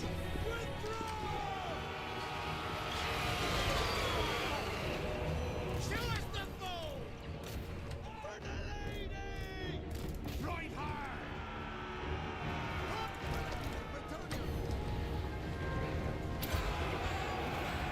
More Flock of Dooms, but this is not gonna... I don't think that's gonna matter. Okay, I have both stat lines up. Just charge this guy. And send our units back in there.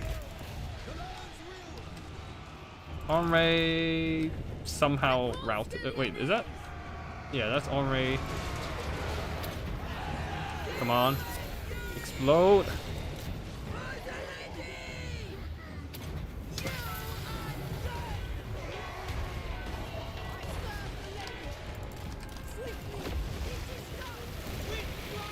Nope, that is not gonna work. I don't have enough burst damage to bring down the Nurgle character here.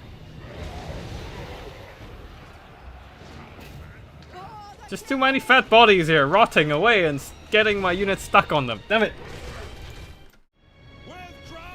Very, very tough blob. If I probably should have just brought Henri on a Hippogriff. Although, if I brought Henri on the Hippogriff, if I brought Henri on the Hippogriff, he probably would have died to the Death's Head. So it's a very much a what if scenario here. GG to my opponent there with a Demons of Chaos winning the battle. Very tough blob to fight through, and I definitely should have brought Trebuchets. Yeah, Trebuchets is the. I might actually play another week of Bretonnia next week. And this time I might actually just bring Trebuchets instead of trying to spam cavalry and infantry. As you can see, the infantry really just got grind down and bullied by the demons. Very tough blob. And Repulse did some damage. Almost got his her health, her money's worth back. But Henri Le Massif definitely did not. Maybe the problem is I brought Henri and I should have just brought a regular Paladin instead. Yeah, that probably would have worked better. Yeah, without wasting money on armor piercing and whatnot. And I think Paladins also have magic damage, so that definitely would have worked better. But yeah, Nurglings, yeah, they held on really nicely. Although the Death's Head did a lot of damage to Kugaf, because my units are too small and the Death's Head were just hitting. Sorry, the Exalted Great Unclean one. FFA final? Do we have a draw? Do we have a 4-way draw? We do have a 3-way draw, so yeah, might as well do an FFA final. Kurio, Race, Pasha, and World Beater. If you guys are all happy to do a free-for-all, then definitely I am happy to. I'm probably not gonna watch you guys play, because spectating and free-for-all always comes with the risk of too many connections and the game just runs like shit. So yeah, Kurio, I'll make a Discord announcement.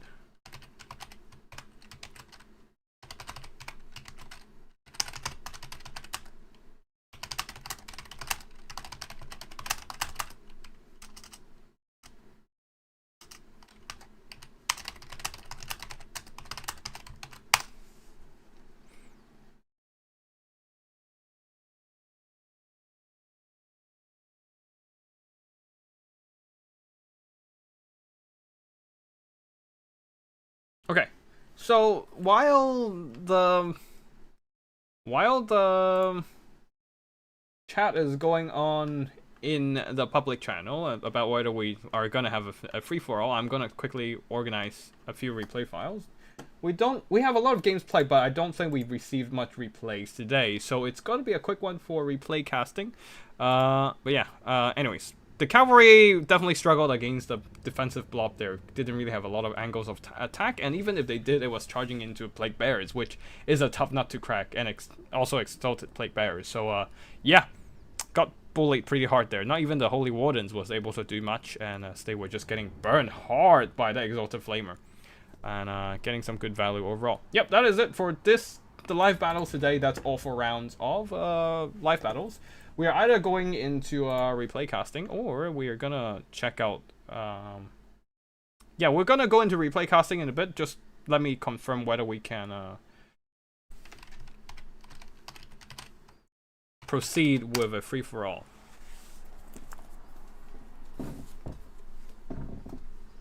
Because it's been a while since we last had a free for all on this channel. It would be a fun one.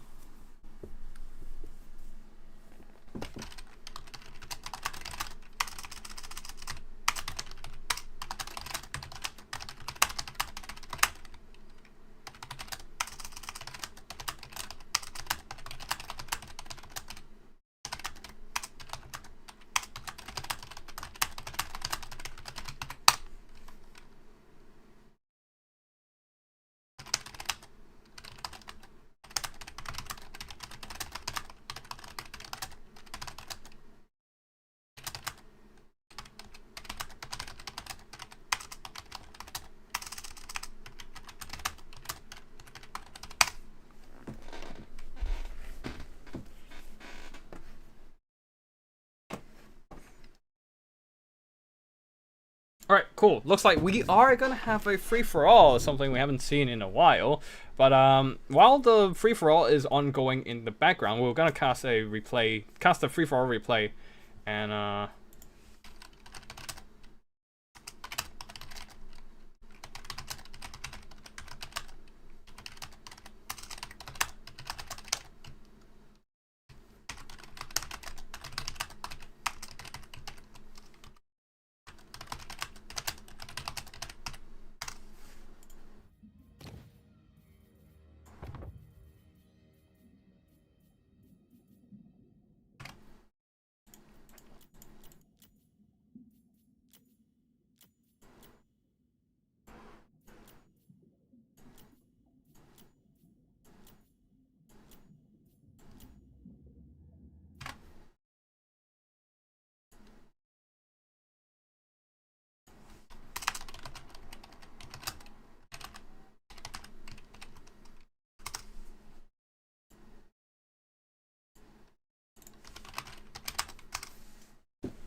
okay.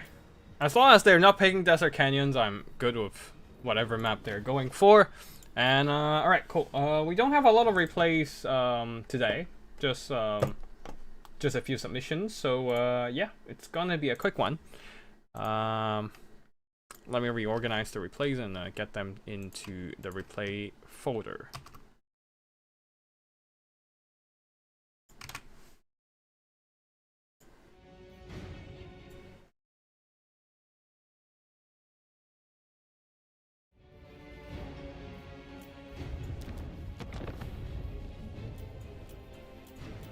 Alright, replays are here. Let's see. We have... It's gonna be a lot of greenskins because Kirill has sent in all his replays. So yeah, we have quite a few greenskin games, and also one more Skavens versus Warriors of Chaos. So we're gonna try to break things up a bit. Let's start with this greenskins versus Kislevite. Kirill coming in with greenskin army of a lot of cavalry. A lot of orc boys with arrows or on boars. Against Kislev trying to out cavalry them.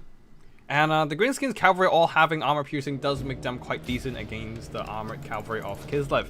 For the army builds here, the Greenskins of Korea going with a front line of Gobbles and some Orc boys. Wait, I thought they have Orc boys. No, it's just Gobbles. Yep, Orc boys on the flanks there. Just a slightly better choice of infantry backed up by a ton of Orc air boys and the Ruglux armored orcs. Apic loonies in the middle, plus the real ton of Greenskin units here are the Orc Boar Boys and Boar Biggins as well, including the Broken Tusk mob. Leading the army is a Goblin's Great Shaman with Vindictive Glare and don't even try it. Direct damage and just get some nice... Oh, wait, right, yeah, increasing cooldown of enemy targets, maybe denying them from an important casting ability. And on the other side, for the Kislevites, the front line of Kislevite warriors, armored Kossars backed up by more Kislevite warriors and winged lances, Kossovite dervishes, usual stuff. And leading the army is an Ice Witch of Tempest with a Hailstorm, Hawks of Miska, and a single Little Grum. Little Grum already opening fire, but I don't really see what is it hitting? What's it hitting? Not sure. Either ways, there are some horse archers in the far front, just kind of skirmishing away and chipping away those greenskin units. Though the Boar Biggins and the Boar Boys are all armored, and some of them have shields, so they shouldn't worry too much about these skirmishing fire.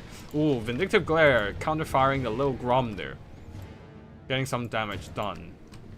But the Little Grum is just sitting back and still... Oh, already getting some good damage. What was it hitting? Oh, a bunch of Gobbles and or Boar Boys. The Gobbles are collateral damage, but hey, it's nice damage whatsoever. And yeah, looks like the Greenskins are indeed taking some damage, accumulating some damage from both Little Grum. Little Grum, not sure what he's... Oh, he's still firing at the Boar Boys right now, but yeah, just kind of missing a bit.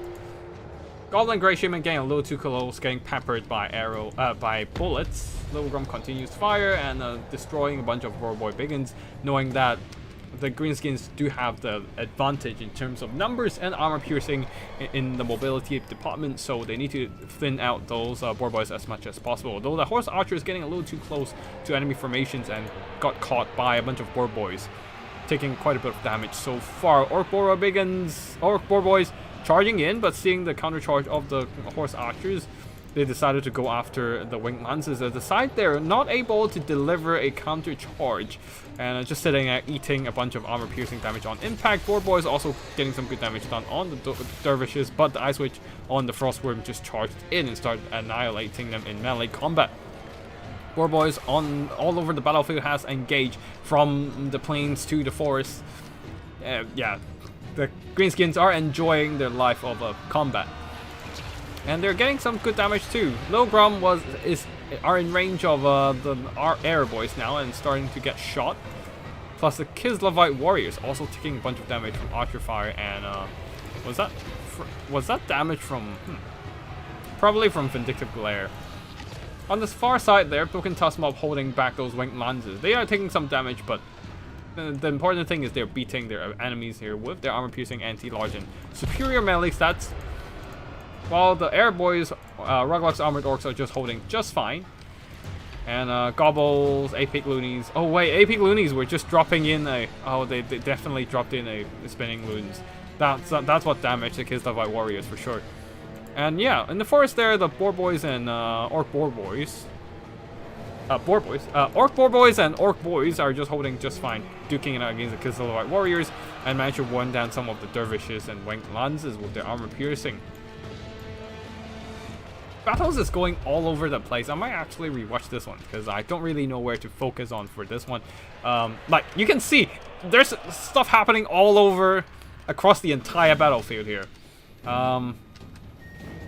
Yeah, Airboy sitting back and just peppering down the horse archers. Some Kosovo dervishes just managed to get into the enemy backline, but these are Orc Airboys and Ruglux armored orcs. They have decent enough melee stats that they don't really care about a tattered unit of dervishes disrupting them right now. Ice Witch Tempest is getting some really good damage done onto the enemy Orc Boar Biggins, and getting quite a few kills as well. Not quite able to earn back the value. But, yeah, Broken Tusk Mob managed to push through, annihilating the Wing Lances, and are moving on to the next enemy cavalry target. While the Goblin Great Shaman is just destroying the poor Snow Leopard. Some bombardment with the Hailstorm here doing some nice damage to the Reglox Armored Orcs. The Wing Lances and Dervishes are trying to come in and disrupt the enemy shooting, but they themselves are quite bogged down by the Greenskin muscles and are getting dragged down in a prolonged melee fight. Airboys firing into the front, probably doing more friendly fire than actual damage. Wait, no, their angle of firing? Nope, never mind. A bunch of shots actually hit the Great Shaman instead. Yeah. A very wide frontal assault from the Greenskins, and it's definitely making it work quite well. The Kislevite have a limit on numbers and wasn't able to respond to every threat cost efficiently, and didn't have enough time to really drag it out and kite with the Little Grom ammo and the Horse Archers. Greenskins just completely bum rushed the Kislevite and ran them down. Balance of power is not quite in the army losses just yet, but that is going to be GG. I am going to jump back in to watch it a second time because, yeah, this was quite devastating. Hello, David. Welcome. Hope you're doing well. And yeah, we're watching some replays as there is a free-for-all happening in the background. Okay, we saw the battle once, not quite sure where to focus at, and okay, we have Horse Archers peppering down the Orc Boar Boys and whatnot.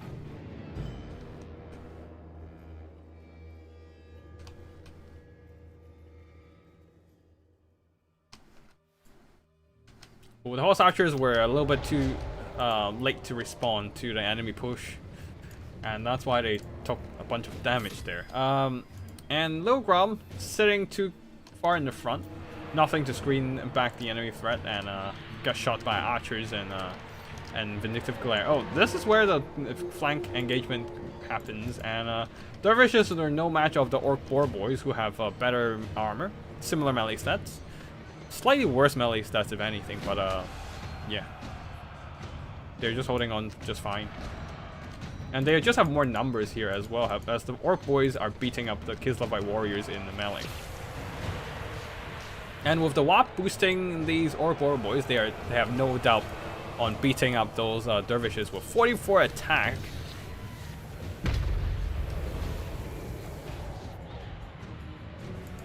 Oh, that's why the Broken Tusk Mob were taking so much damage fighting Winged Lances. Getting shot by the Little Grom. And on the far side, with the Orc Boar Boys and Boar Biggins getting an advantage over the Winged Lances and Kosovo Dervishes, the Ice Witch was forced to move over to help. And her presence with the Frostworm does make things a lot easier for the Kislevite forces. But at the same time, the Winged Lances and Kosovo Dervishes were forced to use up their Bio Blood, in fact. Kosovo Dervishes still being quite healthy when they get in contact with the Orc Airboys, but yeah, Orc Airboys are not too bad in melee combat and can definitely pack a punch against a light armored, low tier mobility like the Dervishes.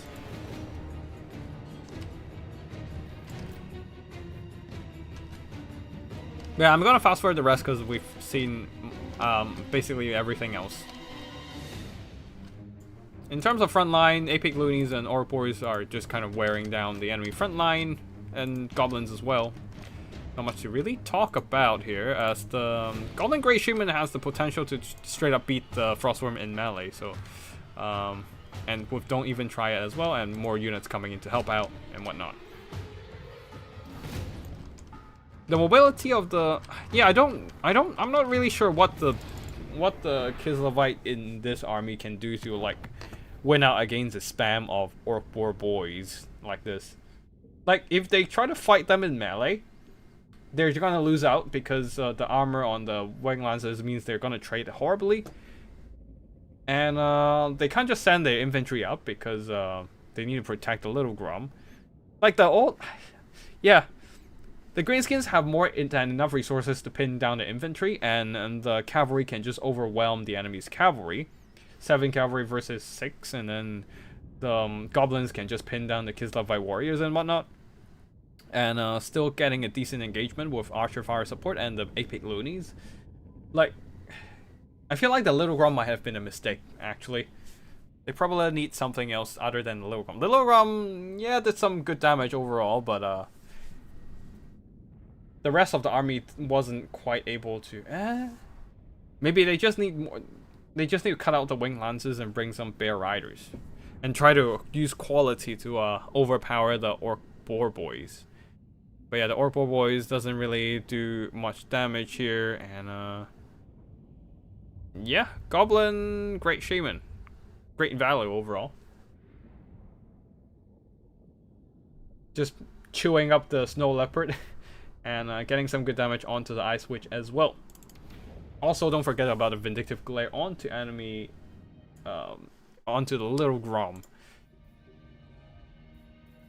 Alright, next up, another Greenskin battle, this time round 3, I think. And then we'll break it up with a Skaven versus Warriors of Chaos, and then finish up with a Greenskin versus Wood Elves as well.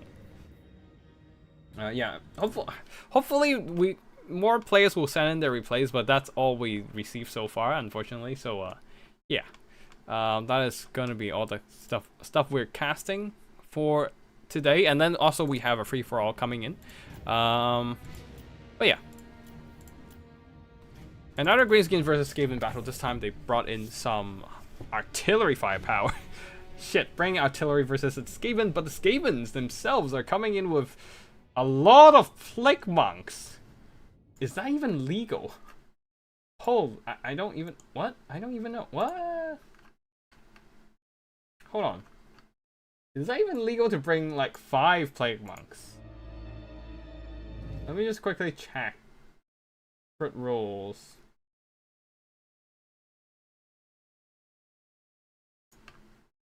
Skavens, yes, you can bring 5 Plague Monks. You can only bring 4 Censer Bearers though. Yeah, so that is very much legal.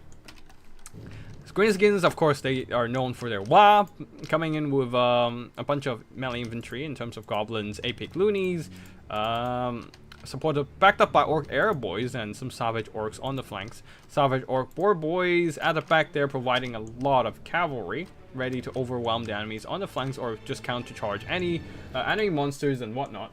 Sure, that's legal. Yeah, I think that's actually legal, because there's no more like 8 variant max unit limit anymore. So yeah, so it's you can bring 5 Plague Monks and 4 Plague Monk Censer Bearers these days.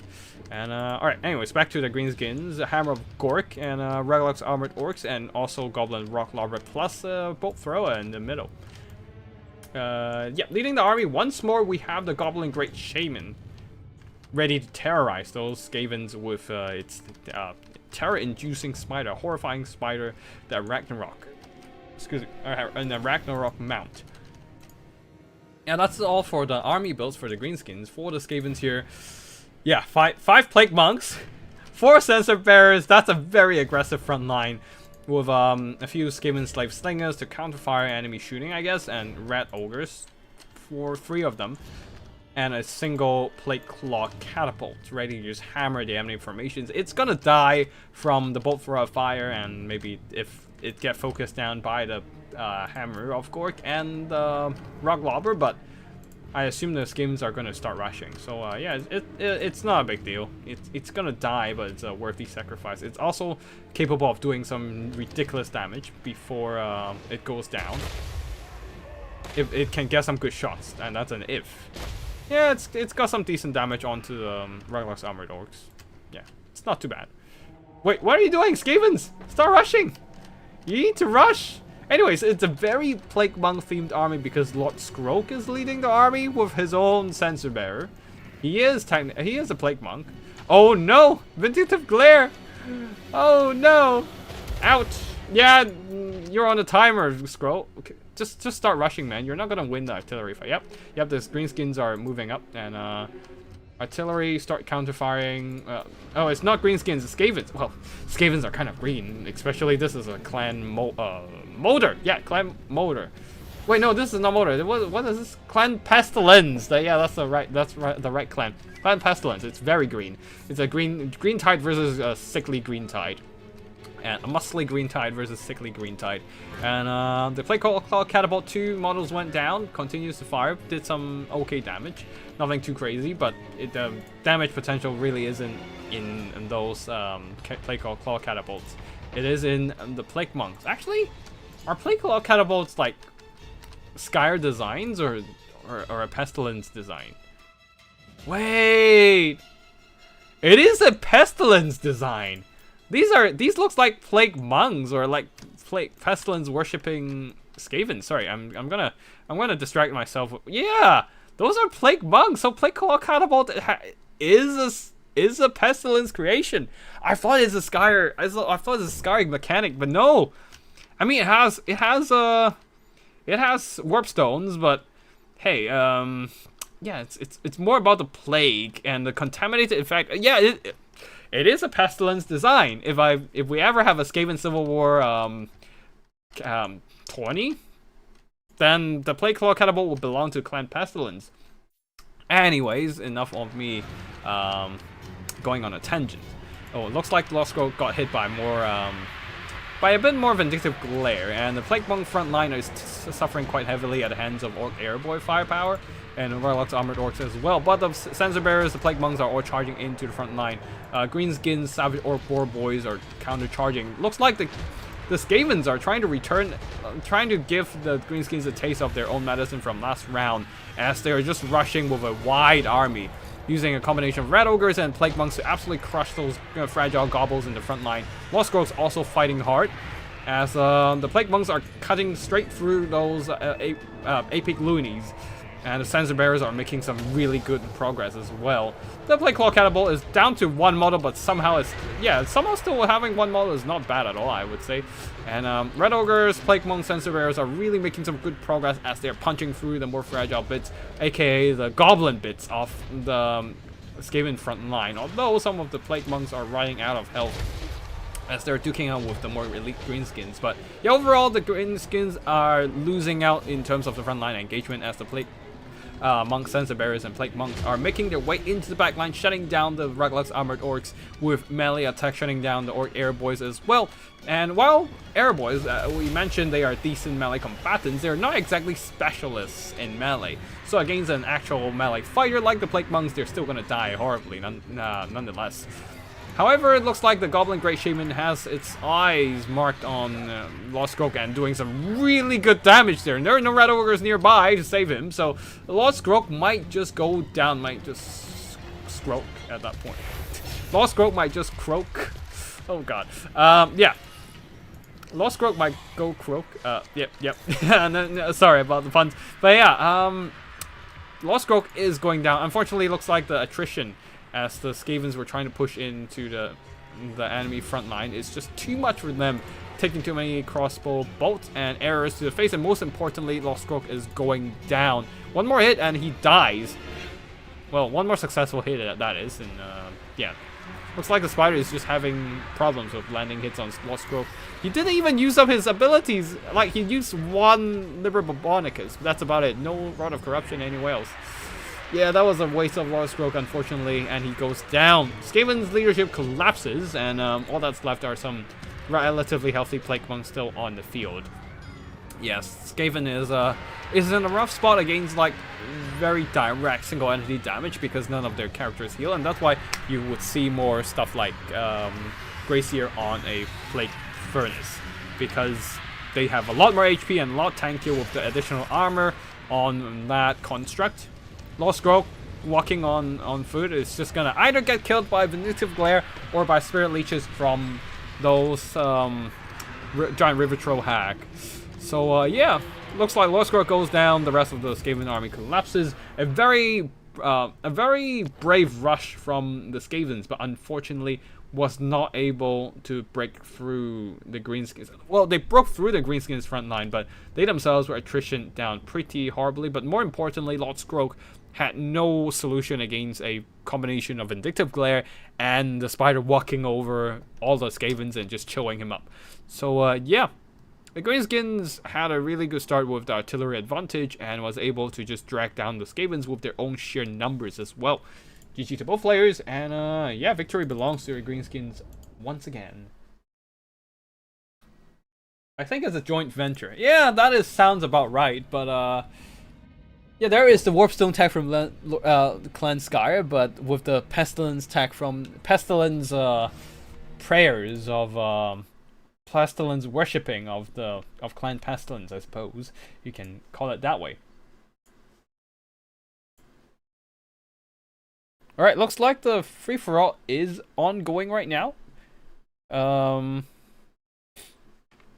am gonna continue casting because we have a Skavens versus Warriors of Chaos battle here. Clan Moors versus... Oh, these are more... This is definitely a mix of everything. We have the Clan Motors Monsters, the Red Ogres. Clan Sky's tech with the Warlock Engineer and the Warp Fire Throwers. Ashen's Triads and also the Gutter Runners. And Clan Pestilence Plague Monks, including the Black Scap Plague Pack. And Clan Morris himself with Quick Caretaker leading the army. So that is definitely Skaven Undivided versus Warriors Chaos Undivided. So yeah, we have Skaven's Clan Wars with Quick Caretaker leading the army with a Skaven Warlock Engineer, supported by a few Clan Rats with shields, some with spears, some with swords, and then 2 Ashen Triads, 3 Plague Monks, Censer Bearers, one of them the Black Scap Plague Pack. What else do we have here? Wait, what? They're all deployed all the far back. I guess they just don't want to get charged first or something. Not sure why. They're more like held in reserve. Red Ogres, a couple of them, and Skaven Slave Slingers, 3 of them, plus 2 more Gutter Runners, Poison, Warlock Engineer. Oh, I thought it's called Warlock Engineer, because you know Warlock is Zales, but no, this is just a Warlock Engineer. All right, Death Frenzy to boost damage output, I guess, for those Censer Bearers. Oh, they're just forgotten in the back. Now they're being rushed towards the front there.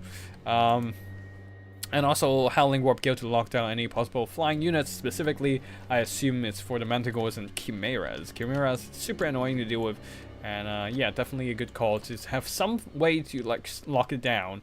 But there's not a lot of missile to follow up on the lockdown. But, well, good luck for them. Warriors of Chaos do not have any flyers today. A front line of Forsaken, Marauders, just a bunch of infantry backed up by monstrous infantry. A very annoying combination for Skavens to deal with unless they bring out their Storm Vermins. No Storm Vermins today though. So that is going to be a problem for them, as the Marauders can just tie down the enemy infantry and act as semi shields for those Chaos Trolls to come in and crush the rather weak leadership of Clan Rats and Skaven Slaves. But the problem is that they are weak to fire, and the Warfire Throwers can make a dent on their HP bar for sure. There's also some Bio Trolls, the Nurgle variant, and on the flanks we have some Hail Striders of Slanesh. You would beat Langolodian Total War Warhammer. I'll bet on the Reds. That is ironic given your profile picture. What? A dwarf supporting rats? Although the other side is freaking Warriors of Chaos. But I would say, in terms of priority, it's definitely the rats deserves more hatred from the dwarf. So yeah, ironic. But yeah, Skaven Slave Slingers already chucking in some shots onto the Hell Striders. Striders being so fragile, they are gonna just take a bunch of chip damage. Well, not so chip damage, honestly. They don't have much HP to begin with, nor do they have much armor to mitigate incoming missiles. But yeah, the Bile Trolls and Troll Infantry, the Marauders, and Forsaken are rushing forward as well. Forsaken do have some pretty good speed. They have 85 armor, but have the movement speed of a light infantry at 46, so they can move quite fast and pushing up straight into the enemy formation. But the Plague Monk Censer Bearers are here to counter them with their own armor-piercing damage. Wait, are they not pushing up? Alright, they are pushing up. And a Burning Head, though, straight onto the formation, but the Plague Monks are able to push up and dodge most of that and start hammering those Forsaken. Although they themselves are taking a lot of damage due to their lack of armor, making them quite susceptible to a Forsaken attack. And same goes for the other side. They're just kind of inundating themselves into enemy formations while the Clan Rats are trying to hold back enemy Marauders and Trolls. Not going to be a very successful endeavor, I assume, especially with some Marauders already making their way through the gaps of the Skaven defenses, trying to get to those flamethrowers. On the far side, we've got the runners got charged by Hellstriders, but Red Ogres are quick to reinforce, providing some bodies to beat up those Hellstriders on the side there. Ashen Triads are also coming in. The Vanguard deployed on the flanks. They are wrapping around into the middle, trying to get some rear charge into enemy large targets, including Hellstriders and possibly, yeah, these Battle Trolls. Now, Plague Monk Sensor Bears might... Ooh, it looks like a very nice move. Pulling back the Forsaken and trying to countercharge those Ashen Triads. They don't have a whole lot of armor. They don't have much armor, and they only have 72 models in contrast to regular Skaven army, which has like 100 plus models in every unit. They are quick to go down. Their only reliance on protection are the physical resistance, and that is not enough to protect them from the Forsaken's high weapon damage and just frenzy melee stats as well. You can see the Ashen Triads took quite a bit of damage, but the Forsaken themselves getting hit by the contamination from the Plague Monk Sensor Bearers, they are on the verge of breaking as well. And if the Forsaken goes down, the Ashen Triads can wrap around and surround the Battle Trolls and finish them off. Plague Monk Sensor Bearers, as very much the elite of the Skavens, are able to continue to hold despite taking substantial losses. And while the Clan Rats front line are not doing too hot. Although, when Quick Caretaker is in the mix, I guess they can definitely beat Marauders, encouraged by their brilliant leader. But yes, you see here, the Battle Trolls, after losing the Forsaken infantry support, they're surrounded by Clan Rat Spears and Sensor Bearers. These Ashen Triads need to move in, but I guess they don't really need to at this point. The Battle Trolls are still broken apart just fine. And the Plague Monk Sensor Bearers managed to outlast both the Forsaken and the Battle Trolls. Damn. I might actually rewatch this and see what happened there, as the Plague Monk Sensor Bearers really beat the shit out of whatever they were facing earlier. Of course, they took a lot of damage, but it's fine. It's a loss they're willing to suffer. They're Skavens after all. As most of the Skavens have secured their position, now driving back the Warriors of Chaos forces, and the Chaos Trolls are not really pushing out either. Ooh. Hellstriders charging into the Plague Monk Sensor Bearers, trying to run them down. Okay, charging straight through and are going after units from behind. There's still a big blob of Warriors of Chaos troops here. So, balance of power is in the Skaven's favor, but it's not really irreversible just yet. There are still trolls on the field, and more importantly, they're healing with their regeneration. I might be able to come back from round 2 and round 3 if they can heal up fast enough. All the Skavens are just slowly but surely bleeding out troops. Not supporting them, but you have to win the bet, you know. Fair point. Fair point. It's all about winning the bet sometimes. Like, yeah. It's not about justice. It's not about grudging. It's all about winning. But yeah, looks like the Trolls are now making their way through the enemy forces. The Armored Trolls does help a lot, though, with their additional armor, making them mitigate a lot of incoming damage from the spears and pebbles of the slingers. A Burning Hand onto the Black Sky Plague Pack and doing some really good damage to these light armored infantry, and the Trolls are really making a comeback for the Warriors of Chaos. Driving through all the tattered Skaven's infantry with not really much to hold them down. There are some Red Ogres on the far side trying to jump onto the Chaos Trolls, but they might actually lose that one as well. Flamethrowers are still firing, but yeah, I don't see what can save them. Oh, well, Quick Caretaker is there to intercept the Trolls. But if they force path through Quick Caretaker, Quick can't really do much either. Flamethrowers are firing point blank into the Battle Trolls and are getting some good damage done. But the rest of the Skavens are largely collapsing. There are still some Ashen Triads on the side, but they can't really fight against Plague Monk Sensor Bearers, you know. And okay, they can't really fight against Forsaken, but yeah. They can fight Trolls, I guess, but that's about it. They're just Oh, wait, looks like the trolls are getting bogged down and taking attrition, more and more attrition damage. Especially now that the Ashen Triads are come back, and they are the ideal units to deal with, especially the armored trolls, cutting through their protection, even halving them, so that the slingers can do a little bit more damage, poking away at those armored trolls. Yeah, the battle trolls are not having a good time there whatsoever, and on the far side, Clan Reds have enough numbers to wear down the Marauders, and let's see, do they have... No, the Warlock Engineer does not have the Warpstone armor, so there's no Mortis Engine effect. Alright, wisely, a very wise choice from the Skavens here, blobbing up those Chaos Trolls into a huge fist of monstrous infantry, crushing whatever units they charge into. The problem is these are Ashen Triads, and they do have some really good offensive stats for a Halberd unit. 26 melee attack, plus bonus versus slouch, and then also armor sundering, armor piercing. The armor trolls do not enjoy fighting them at all. Plus then, Skaven slingers are coming in, are shooting into this blob here, making, yeah, getting some benefit from whittling down the armor debuff, whittling down the Chaos Trolls who have their armor debuff by the Weeping Blade of these Ashen Triads. Ashen Triads, I always like them as a Skaven unit, but just they're very niche. But in this instance, they're definitely paying their dividends. They're dragging down all these Chaos Trolls and Bio Trolls. Ooh, there's a there's a very healthy unit of Plague Monk Sensor Bearers just running all the way to the edge of the map. Not running away from enemies, but instead chasing enemy units. These are armored trolls even, and they shattered! Oh no, they still have so much health and 12 models. Oh no, that is a grave loss for the Warriors of Chaos.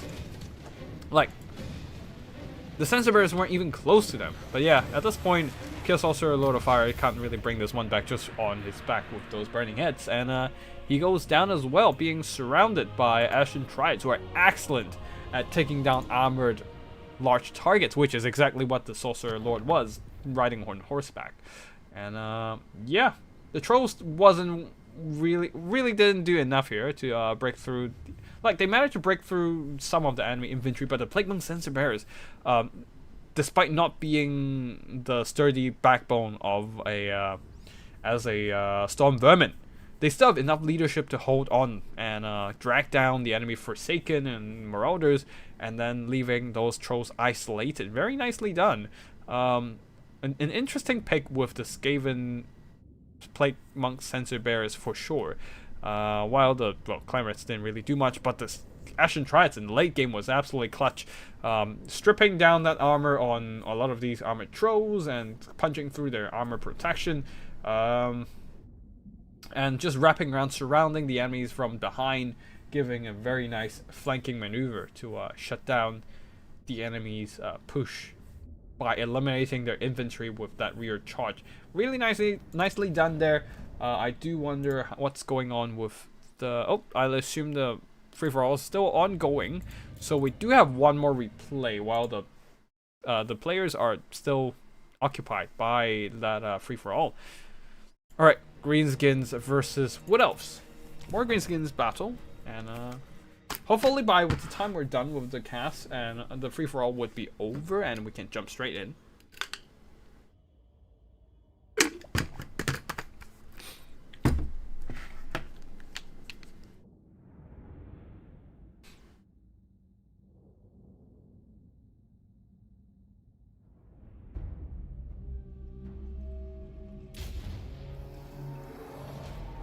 Alright, let's slow down a bit.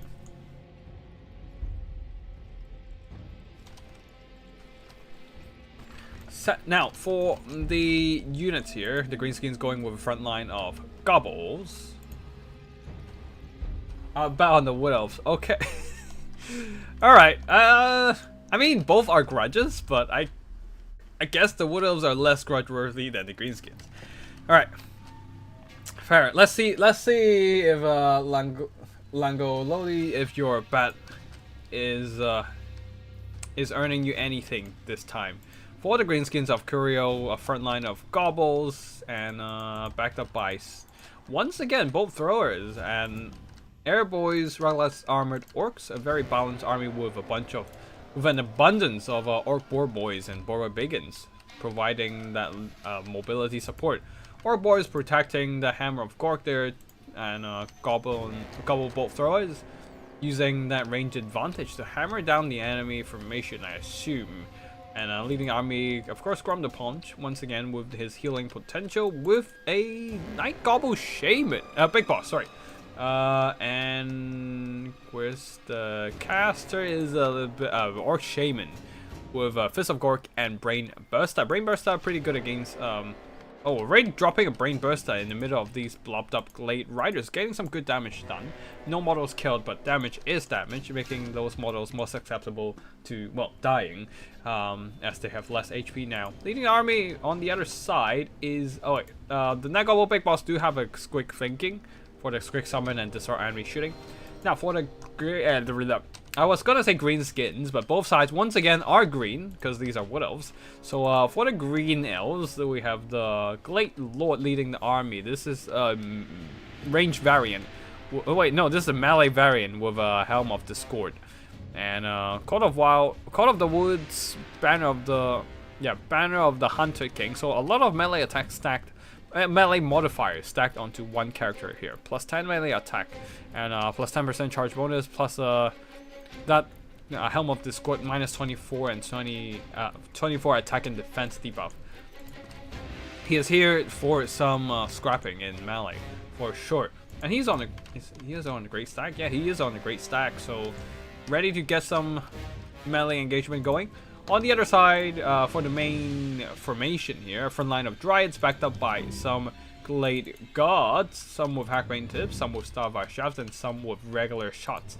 A couple Sisters of the Thorns, and one Sisters of the Thorn and a Glade Rider Hackbane Tips, both getting hit by that Brain Burster already. And at the back there, Wild Hunters of Kurnas, Wild Riders, so quite an expensive mobility core, plus Glade Riders with Spears. Leading the army, we talked about the army leader. There's a Branch Wraith for spell support, coming in with Earthblood and Malkov's Mystifying Miasma. Let's see what happens with the battle here as Grom the Paunch is moving up. There's nothing really to stop him other than getting surrounded by cavalry. That casted huge damage, indeed. It is, those cavalry were blobbing up quite hard after all. And yeah, Greenskins firing up and using the Hammer of Gork to really smash down these Glade Gods. Glade Gods trying to fire back and whittle down the Greenskins' firepower as the Dryads clashing with enemy units. Ooh, the Grom the Paunch charge in probably can just keep pushing through and get to the Glade Gods. And on the right flank of the Wood Elves, Wild Riders are charging into a bunch of Orc War Boys, Borobigans, looks like Wild Hunters of Kurnas is jumping in. Another Brain Burster doing some pretty good damage to the Wild Riders, but the Wild Riders are absolutely annihilating those poor Orc War Boys. That's why they're annihilating them in melee. The Curse of On-Right Air, bound spell from those Sisters of the Thorn, nuking the melee stats of these Orc War Boys, making them just a lot more susceptible to that high frenzied attacks of the Wild Riders, while the Wild Hunters of Kurnos getting that Shield of Thorns, reflecting all those damage into the Orc Borobigans. They're still taking damage, but the Orc Borobigans are taking damage on top from the Wild Hunters of Kurnos anti-large armor piercing and on their own attacks as well, having that damage reflection coming in with 20 damage per hit, I think. It's not to be underestimated for sure. And but yeah, on the left flank there are no Sisters of the Thorn, and here comes the Orc Boys and Orc Borobigans collapsing onto the left flank, while the Orc Air Boys plus Hammer of Gork were able to smash up one of those Glade Gods. Now here comes some Eternal Gods trying to block off the left flank here, but some of the Orc Boys still manage to push through with a Wa turning on, giving the Greenskin army their massive damage boost.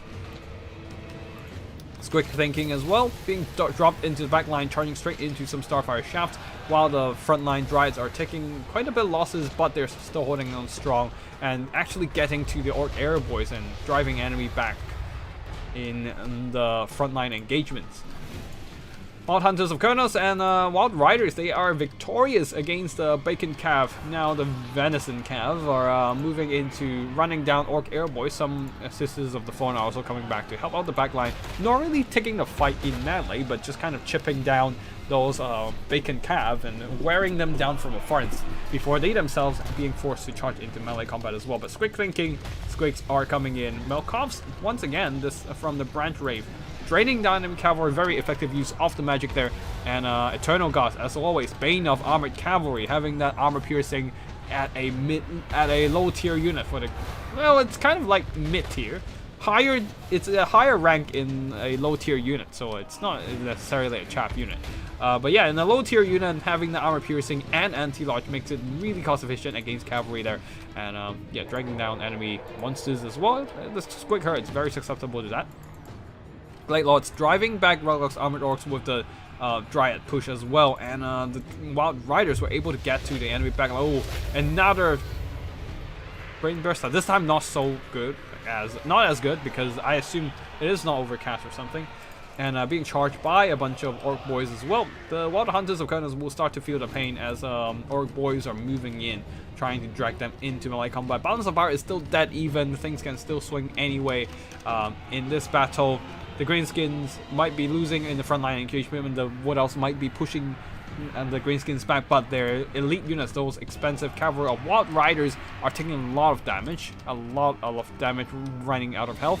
And the infantry as well, Dryads and Eternal Gods, Glade Riders, they are just fighting too many Greenskins and being worn down over time with Grom the Paunch cycle charging around. The good news for the Wood Elves is they have their skirmish core pretty much intact, and they're now free to just point blank shooting into Grom the Paunch there, who is running low in health and lowering that balance of power. While the Greenskins don't really have anything to protect the backline at this point, Wild Riders are just continuously running down unit after unit. The Goblins are too broken, and Orshaman, he has came back and getting some good explosions, but doing a lot of friendly fire as well, unfortunately. Yeah, Grom the Paunch might need to carry this one for himself, with the infantry absorbing a lot of ammo from those Glade Riders, Sisters of the Fallen Glade Gods, whatnot. While the rest of the Greenskin army is just not really in the fighting shape. It is just pretty much Grom the Paunch and some random Gobble unit on the back, in the back. Yeah, and Gobbles being Gobbles can't really bring this one to. Oh no, Grom the Paunch!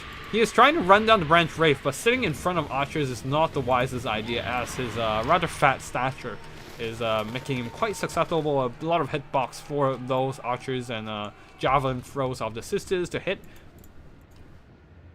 While at the back there, the Dryads and the Wild Riders are running over a bunch of tattered Greenskin troops. Goblins and more Goblins, really. Oh, these are Orc boys. They're still fighting on, but yeah, what can Grom do at this point other than getting shot to death?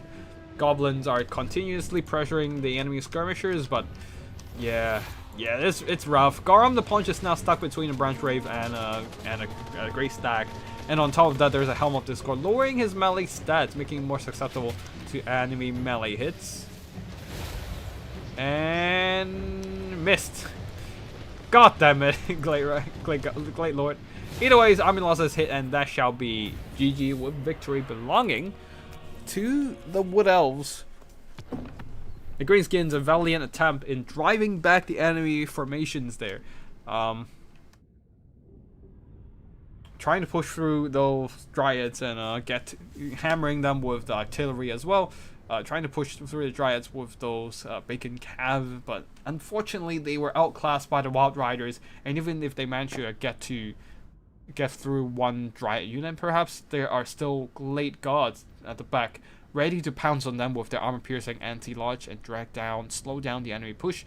While the Dryads have very good cost efficiency against Goblins, with their own armor, physical resistance, and frenzied attack. So the Goblins got wiped out a little too quick, and the missile contingent and the backline, the archers of the Greenskins, weren't able to do full damage, being shut down rather early, even the Ruglock's Armored Orcs as well. And that victory shall belong to the Wood Elves, and Ron tried his best, but he's just not doing enough damage. He's a tanky lord, but he's not exactly the greatest damage dealer, unfortunately. Clay Lord did some good job here, but mostly the Dryads did a lot of pushing, and the cavalry units are the elite killers. And yeah, Sisters of the Fallen getting some good damage as well, but more importantly, using that Curse of On-Right Air to tip the scale in the Wild Riders' favor in very much the early game there. Wild Riders probably wouldn't be as cost efficient against Orc Boar Boys normally, but especially against 2 Orc Boar Boys. But the Curse of On-Right Air was really, really good. Similar to a blinded effect, minus 24 attack and 24 defense. And yeah. Those Orc Boar Boys were bullied with debuffs at the very much beginning. Now we do have a free-for-all coming in, so hold on tight, everyone. A free-for-all in a long while. I haven't cast a free-for-all for a while, so I'm very excited to see what happens in this one. All right, I have no idea who won the battle, so free-for-all. April 29th. Let's just drop it in there.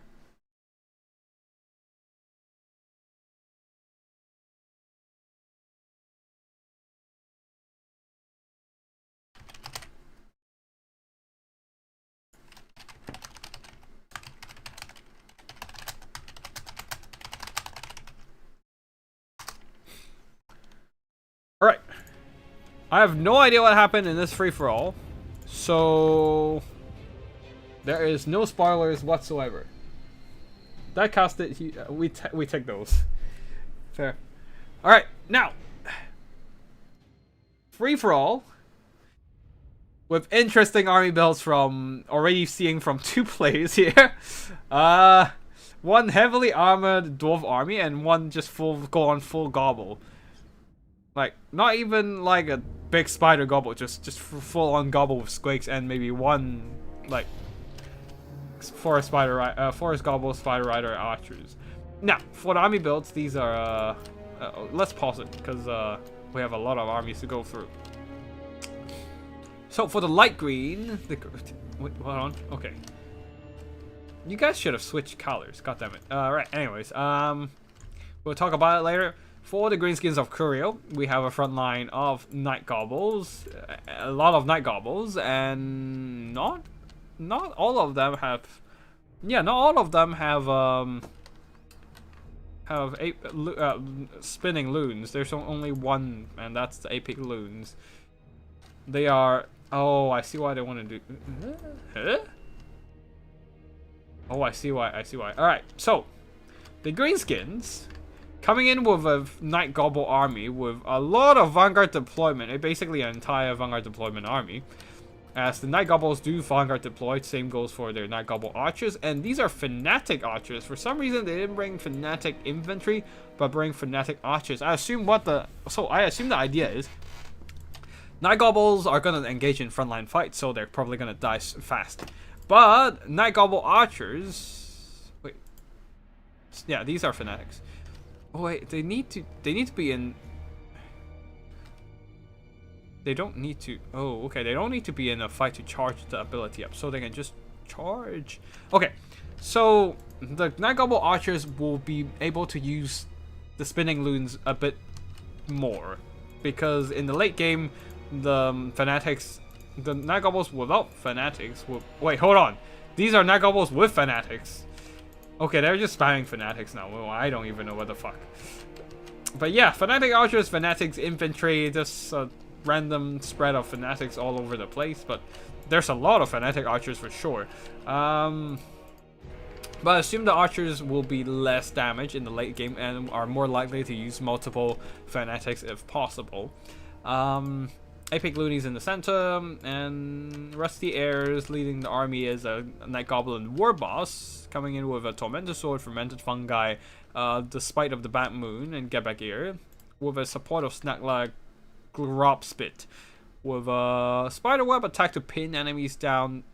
That's a net, but a targeted net, so it's not and it's a separate limit from the Tormentor Sword.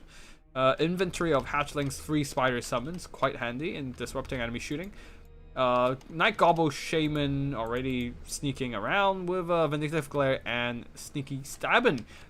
There's also the Fire Death Creepers regenerating Forest Goblin, Spider Rider Archers, and they are just Vanguard deployed right behind the corners of the Dwarf army, which is a very small, tight elite army of just multiple Longbeards protecting the Iron Drakes with Trollhammer torpedoes, and Scolder Guard plus 2 more regular Iron Drakes with their flamethrowers.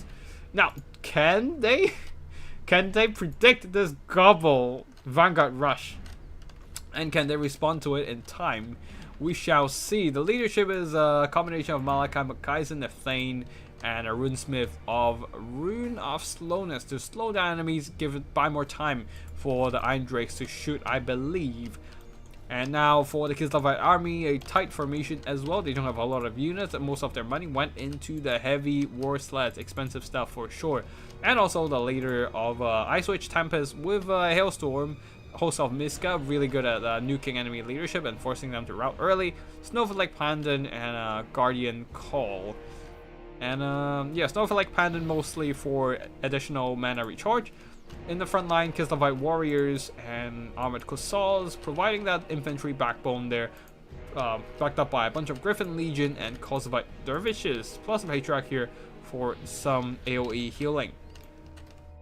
And a couple more some more Kossovite Dervishes Vanguard deployed. But it's definitely not as much of an aggressive Vanguard deployed as the Night Goblins, completely out of their ordinary deployment zone and ready to pounce on the poor dwarves. As for the Wood Elves here, front Hackbane Tibbs, Glade Riders, ooh, that is a very race army here, going full mobility here. Maybe 1 infantry, but that's about it. These are all Wild Riders, Glade Riders with spears, Wild Riders with shields, Glade Riders, Hackbane Tibbs, Glade Riders, more Hackbane Tibbs, Sisters of the Fawn, quite a bit of skirmishing, fighting power, Glade Riders, Wild Hunters of Kurnos, 1 Dryad, and in this guys we have the Kiting Masters, Sisters of Twilight, coming in with the Conjoined Destiny as well to get some burst heal if they are going down. Spellsinger of Shadows with Malkovs and Pit of Shades. There's also 1 Way Stalker to poke at the enemy formations if there's any enemy formations to poke at, but that's about it for that Wood Elf army as well. Now, the Gobbles... Wait, hold on. What the fuck? Hold on.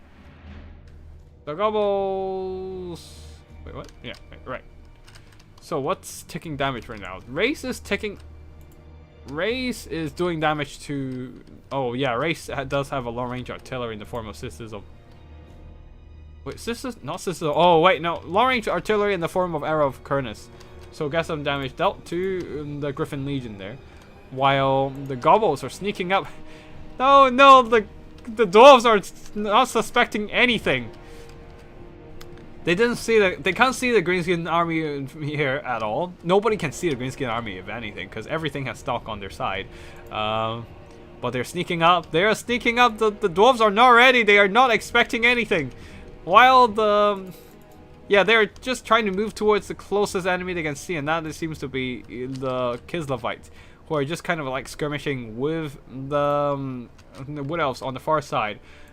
The goblins are moving in. The dwarves are slow and the goblins are light and quick, and they are slowly gaining distance on those unsuspecting Dowie. I wonder if they're... Oh, maybe they're suspecting the greenskins already. That is why they're just running towards this side of things, and maybe they're trying to establish a defensive perimeter around the hillside, maybe? No, they're just rushing. They're just rushing towards the Kislevites, who are trying to get close enough to try and hit up those Wood Elves. But they're getting poked pretty badly by Sisters of Twilight there with her long range attacks. Yeah, they're constantly moving up, but no, you need to turn back. You need to turn back. The greenskins are coming. You need to aim down your flamethrowers at those abominable, filthy mushrooms of a sickly color. But yeah, no. Dryads moved in and disrupting the Kislev warriors with are these summons? No, these aren't. They are just Dryads popping out and trying to shut down Kislev warriors. But yeah, the dwarves are still moving up. They are not ready. They're not in a formation ready to counteract a sandwiching. Yeah, the greenskins are positioning themselves very carefully for a perfect sandwiching attack against the Dowie here. But yeah, the greenskins and dwarves are just on the side, just maneuvering. But the Kislevites and Wood Elves are duking it out, really duking it out hard. As the Kislevites are charging in, running down those Dryads here with the help of the Spellsinger of Shadows nearby. I assume Melkovs were in place. But oh no, the Spellsinger of Shadows. Wait, what? Okay, the rock blocked a shot from Sisters of Twilight. But yeah, the Kislevites are doing some really good work, poking down that Spellsinger of Shadows. Being shot by a bunch of heavy war lads. If she routes, she's gonna go straight for the freaking white line and never come back. So yeah, she needs to back the hell out of there. Dryads did some good damage, but that's about it. Didn't really do anything too crazy. While the Dryads themselves are knocked out of the fight pretty much. They're probably gonna run all the way to the white line. And yeah, the Spellsinger magic came back. World Beater, what did he do in terms of damage? I didn't even Oh, right, yeah, forgot about that. Malaka Makasan does have long range shooting.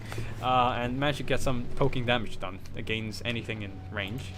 Shots are being launched at the Waystalker. The pistol shots are not too accurate. And instead, the Armored Corsairs are getting blasted by a acidic breath. Soporific breath. I have no idea what that means. But yeah. Armored Corsairs take some damage. And things are quite even between Kislev and Wood Elves. But yeah, I'm really curious what's gonna happen between these greenskins and the enemy backline. Build is legal according to fruit rules if you're wondering. I don't think there's a problem with the build at all, because everything is like, I think it's like below 4 per unit, below 5 or below per unit, and yeah, the fruit rules doesn't care about unit variance anymore. But yeah, these Dryads who are being thrown into a sacrificial pit got ran down, while the Iron Drakes are getting poked down pretty badly. By what? I don't even know. But yeah, the Wood Elves are just kind of like kiting away. Very classic of race there. Paying patiently with impeccable micro and just biding their time, trying to find the best engagement to open up the enemy tin can. To open up the enemy formations. Wood Elves, the Dervishes are overexpanding, and the Wood Elf Glade Riders are coming in for a charge, trying to disrupt them, but the Dervishes pulled back, seeing that there are still some heavy cavalry nearby. They decide not to engage. Griffin Legion took a lot of damage over time, though. I assume that there was a... There were no... Oh, and the Greenskins have revealed themselves right behind the Dowie. The Dowie Iron Drakes do have strong firepower, flamethrowers as well, but they were not in the position to counterfire the Night Goblins, who are already so close to the Dowie formation, giving them a nasty surprise in the back line. I have no idea why the Griffin Legion took so much damage. Oh, yeah, the Sisters of Twilight shooting at them or something. Poking down the heavy war slides as well. Now the Wild Hunters of Kurnos are charging in, but they themselves are taking a lot of shock damage from the Griffin Legion, who does have the glorious charge. And yeah, not too good for the Wild Hunters of Kurnos. And a spell coming in. Is that? Oh, that's a Hoax of Miscast. Magic damage onto the lightly armored Wild Hunters of Kurnos. Pit of Shades to counteract that and deal damage to Kosovo Dervishes and Griffin Legion. But the Wild Hunters of Kurnos taking so much damage. And balance of power is still... damage value is still quite even between the two factions, to be fair. But there's a lot more kiting potential on the... Yeah, a lot of kiting potential on the Wood Elf side. Now for the Dowies here, and the Night Goblins and the Fanatics especially are getting in range and probably can drop some... Oh, these are the Warlord's boys, not the Apic Loonies. Okay. They are not unbreakable, so they are routed, but the Apic Loonies are coming in. And can they drop some Apic Fanatics? Nope, no Fanatics cast. Nope, they still have all their casts there, and unfortunately kind of wasted. They need to really drop in those Fanatic casts, but not a single cast is used. Alright, okay, there is a cast, but not doing a whole lot of work there, I don't think. That was quite unfortunate, and you can't use the Fanatic cast anymore on the loons of the Apic. The Apic loons. So yeah, that was quite unfortunate. A lot of cast potential, but not able to use all of them. But because of such a tiny army of Longbeards, there's just not a lot of potential to block off all the swarm of gobbles, and a lot of these Iron Drakes are gonna soon get compromised by enemy melee troops, and a lot of the gobble shooting are coming in as well to whittle down the tin cans of the Dowie. They might have heavy armor, but those arrows do add up and wear them down over time. Wild Rider is charging in and probably psycho charging enemy infantry there, and a lot of gobbles are running away.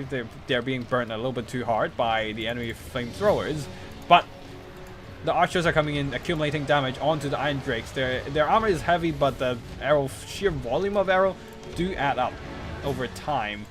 And Night Goblins as well, bogging down the enemy infantry, just buying more time for the arrows to shoot and wear down the enemy. Malaka Makaisen is also low in HP. Ooh, the Rusty Ear is getting hit hard. Oh, they are a major armor debuff source to wear down those Iron Drakes here, but they are just absolutely devastated.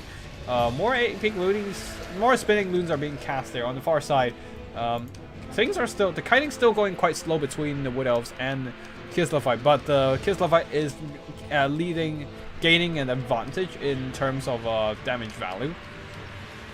Greenskins are surrounding enemy formations slowly but surely, breaking through those Longbeards with sheer amount of numbers, Apex loons, spinning loons, and also arrow fire wearing down the enemy. Iron Drakes are under fire from those vindictive glares, taking quite a bit of damage as well, but they still have quite a bit of model, so not out of the game just yet. Balance of power, no, there is no balance of power.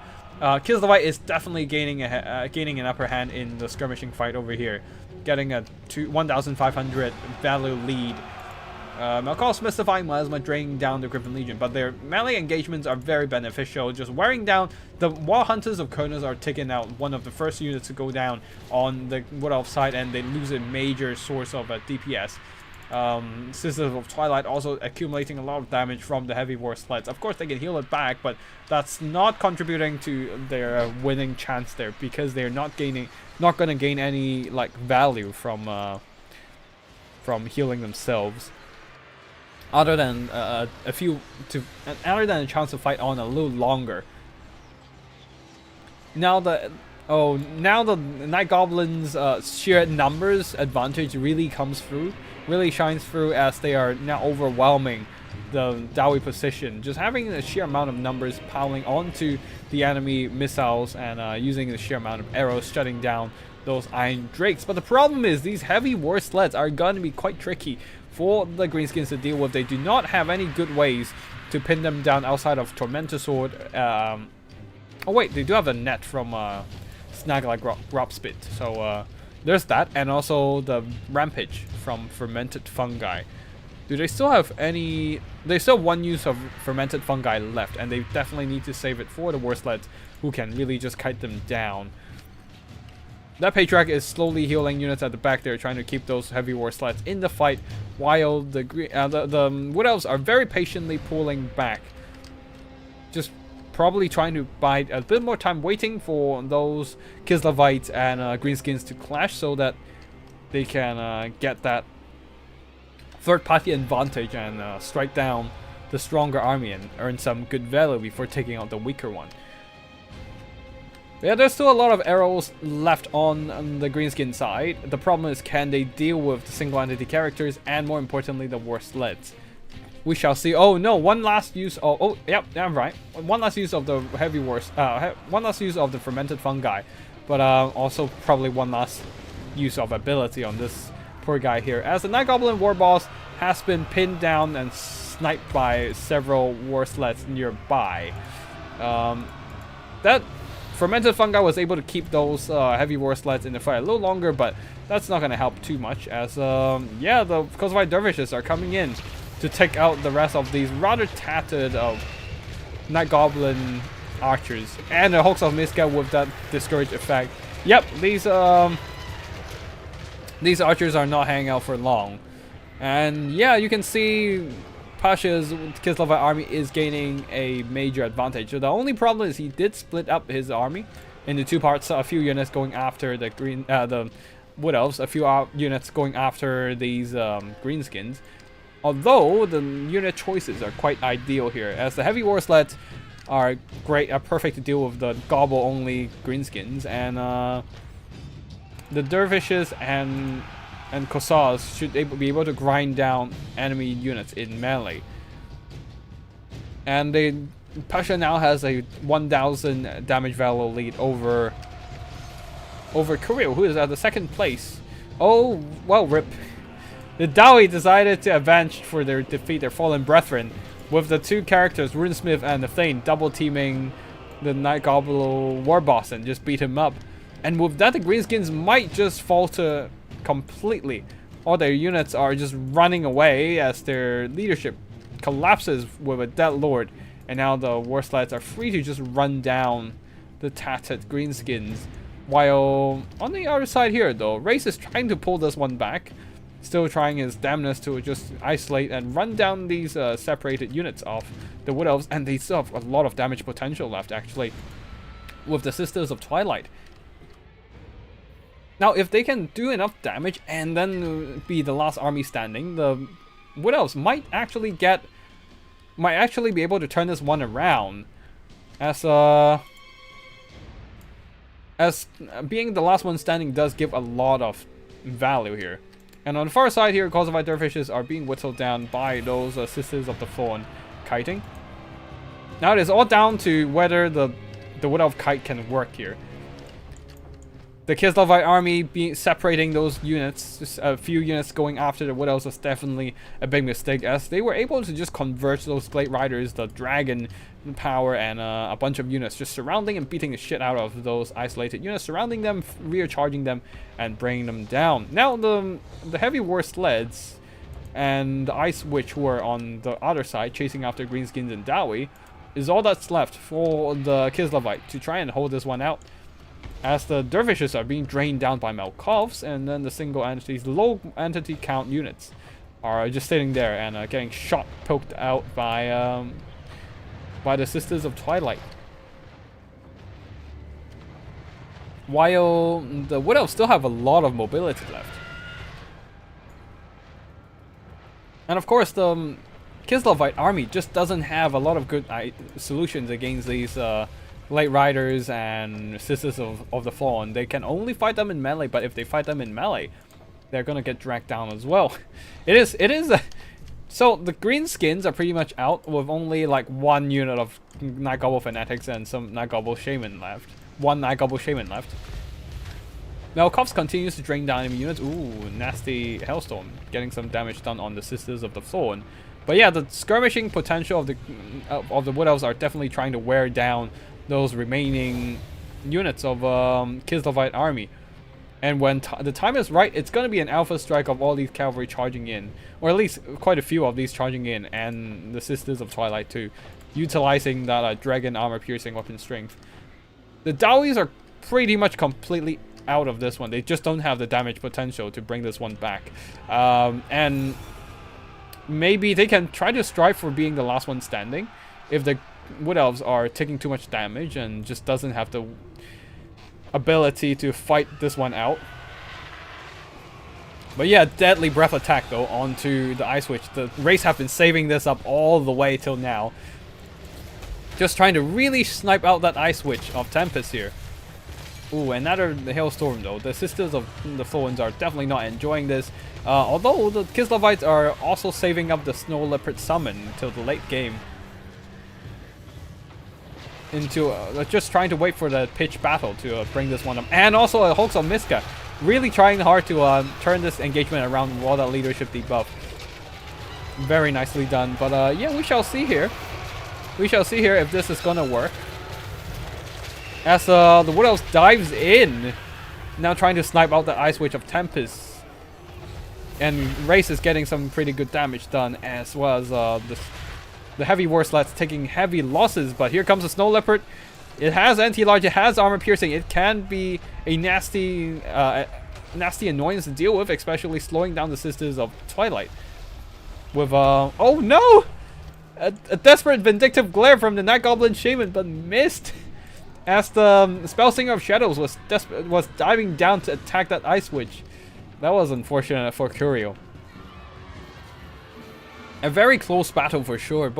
Everyone is just tattered and beat up, but looks like the first one to go down is Pasha, who did have the biggest lead in terms of damage dealt.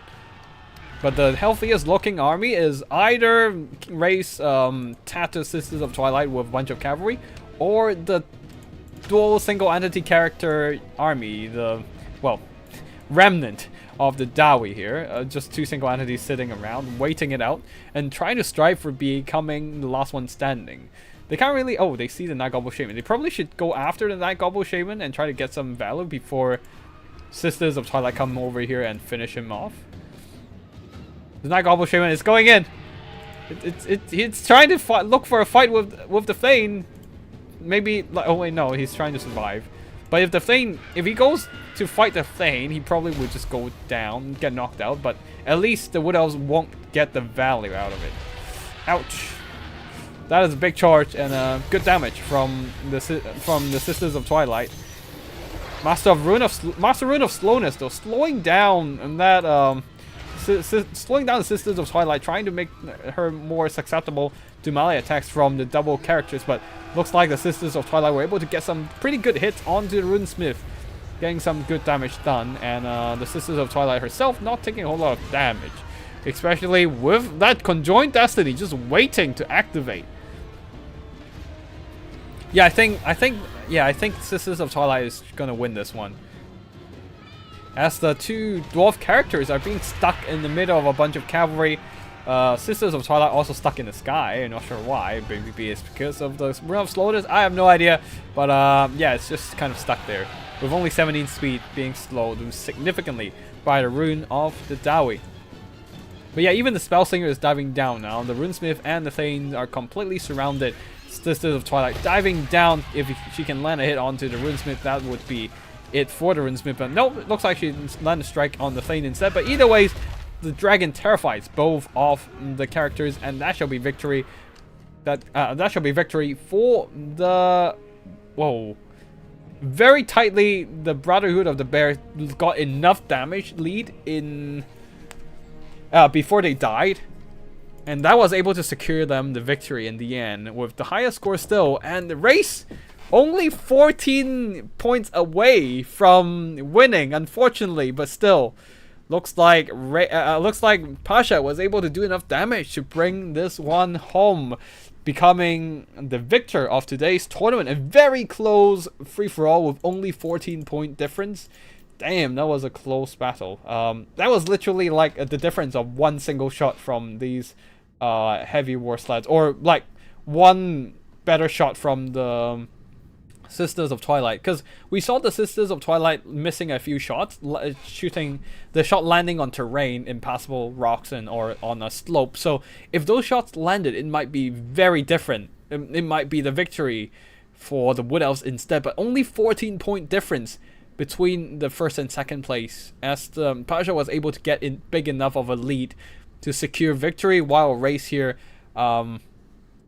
he definitely conserved his army the best and managed to survive till the end. But I think that was a 3,500 points worth of difference, or was it 3,000?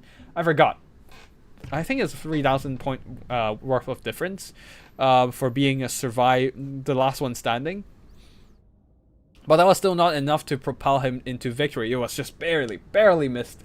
And very nicely played by everyone here. And it looks like the Kislevites' rather aggressive play managed to pay off with a bit of kiting as well from the heavy war sleds. MVP for them of this game, poking down the enemy expensive troops, especially the Sisters of Twilight. And yeah, Kosovo Dervishes getting some good damage as well. The Cavalry Griffin Legion, as always, a very solid unit. The other two cavalry units, not so much. But oh, the pistols of the Armored Cossars get some really good damage over time. And Ice Witch of Tempest, the Hailstorm did well. Oh, if Raze was able to dodge any one of those Hailstorm, that might have been his victory, because those Hailstorm could have been avoided. But no, the Sisters of the Fallen were just sitting there taking the damage, and that might have contributed enough damage to let Pasha keep the lead until the end. But yeah, Race here gets some really good damage with the Sisters of Twilight with their shooting, but the Royal Hunters of Kurnoss taking so much damage in the early game was quite unfortunate for them, so not quite able to earn back their value. The Hackbane Tips, Glade Riders got some good damage over time with their skirmishing, and in the late game as like a melee support unit. They have decent melee stats. After all, Sisters of the Fallen also getting some good value. And also Malkov's always a very solid spell to drain down expensive enemy units. But yeah, unfortunately that was just not enough to catch up to Pasha, even being the last one to survive. And next up we have Curio there. As their units here, I think there was one unit that did a lot of damage. Forgotten forgotten which one.